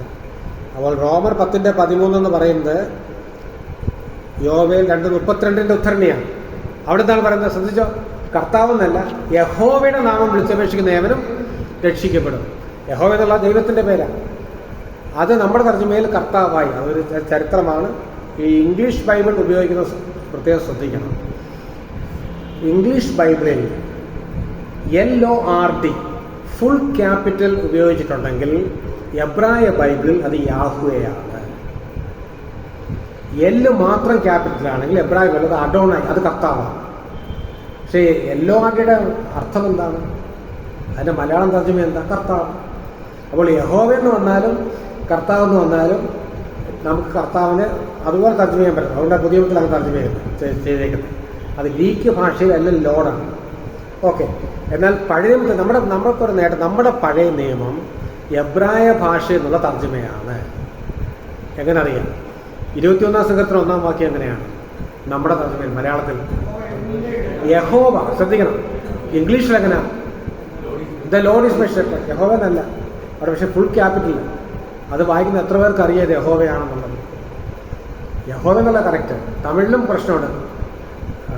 കർത്തര് എൻ മേയ്പ്പറാകുന്നു എന്നൊക്കെ കൊടുത്തിരിക്കുന്നത് തമിഴിലും. പക്ഷെ എന്തോ മലയാളത്തിന്, നമ്മൾ സാധാരണ മലയാളം പരിഭാഷയിൽ പല കുറവുകൾ പറയുമെങ്കിലും ഈ ഒരു കാര്യത്തിൽ മലയാളം പരിഭാഷ വളരെ മെച്ചമാണ്. അപ്പോൾ യഹോവയെന്ന് തന്നെയാണ് പറയുന്നത്. അപ്പം എന്താണ് പൗലോസ് അർത്ഥമാക്കിയത്? യഹോവയുടെ നാമം വിളിച്ചപേക്ഷിക്കുന്നതിനെ അവൻ രക്ഷിക്കപ്പെടുന്നത് പഴയ നിയമത്തിൽ പറഞ്ഞിട്ടുണ്ട്. ഇപ്പോൾ പൗലോസ് പറയുകയാണ്, നീ യേശുവിനെ യഹോവയായിട്ട് അംഗീകരിക്കണം, അപ്പോഴാണ് നീ രക്ഷിക്കപ്പെടുന്നത്. ഞാൻ പലപ്പോഴും ശ്രദ്ധിക്കാറില്ല. യേശു ദൈവമാണെന്നൊക്കെ ഒരു ഒഴുക്കം മറ്റുള്ളവർ പറയും നമ്മൾ. എന്നാൽ ആ ദൈവത്വത്തിൻ്റെ മഹത്വം, അതിൻ്റെ പ്രാധാന്യവും നാം ഉൾക്കൊള്ളണം. അതാണ് ഞാൻ പിന്നെയും പറഞ്ഞു വരുന്നത്. യേശുക്രിസ്തു ദൈവമാണ്. കാരണം നമ്മുടെ ദൈവം ത്രിയേക ദൈവമാണ്. അതുകൊണ്ട് പിതാവിനെയും പുത്രനെയും പരിശുദ്ധാത്മാവിനെയും ഒരുപോലെ യഹോവയെന്നോ ദൈവമെന്നോ വിളിക്കാം. അപ്പോൾ യേശുവിനെ യഹോവയെന്ന് അംഗീകരിച്ചാലേ രക്ഷിക്കപ്പെടുകയുള്ളൂ. കേവലം രക്ഷിതാവായിട്ടല്ല, കർത്താവ്. ഈ കർത്താവ് എന്ന് പറഞ്ഞാൽ മറ്റേ അർത്ഥം രാജാവ്, യജമാനൻ, എൻ്റെ ജീവിതത്തിൽ കർത്തൃത്വം നടത്തുന്നവൻ. ഇത് നമ്മൾ ഊന്നൽ കൊടുത്ത് പറയണം. ഏറ്റവും കുറഞ്ഞത് വ്യക്തിപരമായിട്ട് സുവിശേഷം പറയുമ്പോഴെങ്കിലും പറയണം. അപ്പോൾ യേശുക്രിസ്തു കർത്താവായി കഴിഞ്ഞാൽ രക്ഷിക്കപ്പെട്ട ഒരാൾ അന്ന് മുതൽ ആ കർത്തൃത്വം അംഗീകരിച്ച് ജീവിക്കണം. എൻ്റെ കർത്താവ്, എൻ്റെ ബോസ്, യജമാനൻ എന്തു പറയുന്നു അത് മാത്രമേ എനിക്ക് ചെയ്യാൻ അവകാശമുള്ളൂ. എനിക്കൊരു പുതിയ ബോസിനെ കിട്ടി. അതാണ് രക്ഷയെന്ന് പറയുന്നത്. അതൊക്കെ നാം മനസ്സിലാക്കണം. നമുക്ക് രക്ഷിക്കപ്പെട്ടവരാണെങ്കിലും രക്ഷയുടെ മഹത്വം മനസ്സിലാക്കണം. അപ്പോൾ ആ വാക്യത്തിലേക്ക് വരാൻ, ഹൃദയം ഞാൻ നിശ്ചയിച്ചു കഴിഞ്ഞു, അത് മുഴുവൻ ആളത്വത്തെയും കാണിക്കുന്നു. യേശുവിൽ വിശ്വസിക്കുക, വായ് കൊണ്ട് യേശുവിനെ കർത്താവായി ഏറ്റുപറയും. കർത്താവ് ഞാൻ വിശദീകരിച്ചു. വായ് കൊണ്ട് കർത്താവായി യേശുവിനെ ഏറ്റുപറയുന്നതിന് മുൻപേ ദൈവം യേശുവിനെ മരിച്ചവരിൽ നിന്ന് ഉയർപ്പിച്ചു എന്ന് ഹൃദയത്തിൽ വിശ്വസിക്കുകയും വേണം. എന്നാൽ മനസ്സിൽ വിശ്വസിക്കണം. ഹൃദയം എന്നുള്ള പലയിടത്തും മനസ്സിൻ്റെ കാര്യമാണ്. രക്ഷാകരമായ വിശ്വാസത്തിൽ ആന്തരിക വിശ്വാസവും ബാഹ്യമായ ഏറ്റുപറച്ചിലും ഉൾപ്പെടുന്നു. ഇത് രണ്ടും വരുന്നുണ്ട്. രക്ഷിക്കപ്പെടുന്ന വിശ്വാസത്താൽ മാത്രമാണ്. പക്ഷേ വിശ്വാസം അത് വാക്കുകളിൽ കൂടെയും പ്രവൃത്തിയിൽ കൂടെയും വെളിപ്പെട്ടു വരും. അതാണ് യഥാർത്ഥ വിശ്വാസം എന്ന് പറയുന്നത്. ഞാനിവിടെ അല്പം നിർത്തിയിട്ട് ഞാൻ കുറച്ച് ചോദ്യങ്ങൾ തരാം, അസൈൻമെൻറ്റ് പോലെ. ചോദ്യങ്ങളുടെ ഉത്തരം ഇവിടെ തന്നെ ഉണ്ട്. ഒന്നാമത്തെ ചോദ്യം ഇതാണ്: യഥാർത്ഥ ഇസ്രായേലിനെ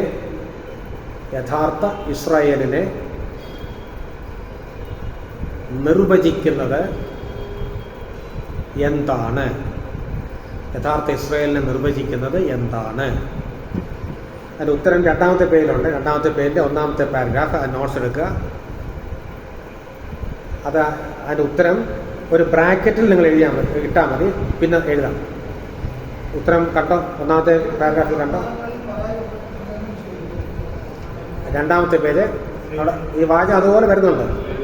എന്നിരിക്കുന്നത് ദൈവത്തിൻ്റെ പരമാധികാര തെരഞ്ഞെടുപ്പാണ്, വംശാവലിയല്ല. റോമർ 9:6-8 വരെ. അപ്പോൾ ആ ഉത്തരം തുടങ്ങുന്നത് എവിടെയാണ്? യഥാർത്ഥ ഇസ്രായേലിനെ അവിടെ തുടങ്ങുക, പിന്നെ വംശാവലിയല്ല. അത്രയും ഒരു ബ്രാക്കറ്റിൽ എഴുതാം. റോമർ 12 വിഷയം എന്താണ്? റോമർ 12 വിഷയം എന്താണ്? റോമർ 12 വിഷയം എന്താണ്? അതും ആ പേജിൽ തന്നെ ഉണ്ട്. അവസാനത്തെ പാരഗ്രാഫ് തുടങ്ങുന്നത് അവസാനിക്കുന്നത് ഞാൻ പറയാം. അത്രയും നിങ്ങൾ ബ്രാക്കറ്റ് ഇടണം. രക്ഷിക്കപ്പെട്ട ഒരാൾ എങ്ങനെ ജീവിക്കണം പൗലോസ് കാണിക്കുന്ന ഒരു പ്രായോഗിക അധ്യായമാണ് റോമർ 12. അത്രയും മതി, ഒറ്റ വാചകം. രക്ഷിക്കപ്പെട്ട ഒരാൾ അവിടെ തുടങ്ങുക. പ്രായോഗിക അധ്യായമാണ് റോമർ 12. അവിടെ നിങ്ങളുടെ നോട്ട്സ് തന്നെ അവിടെ ക്വസ്റ്റ്യൻ 2 എന്നാണ് ബ്രാക്കറ്റ് വിട്ടാൽ നല്ലതാണ്. അപ്പം കൺഫ്യൂഷൻ വരത്തില്ല. ഇടതുവശത്ത് Q2 എന്ന് ഇട്ടേച്ചാൽ മതി. മറ്റേത് Q1.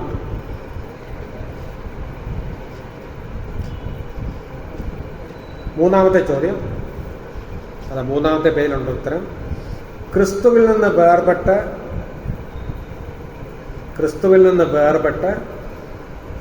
ശാപഗ്രസ്തനാകുക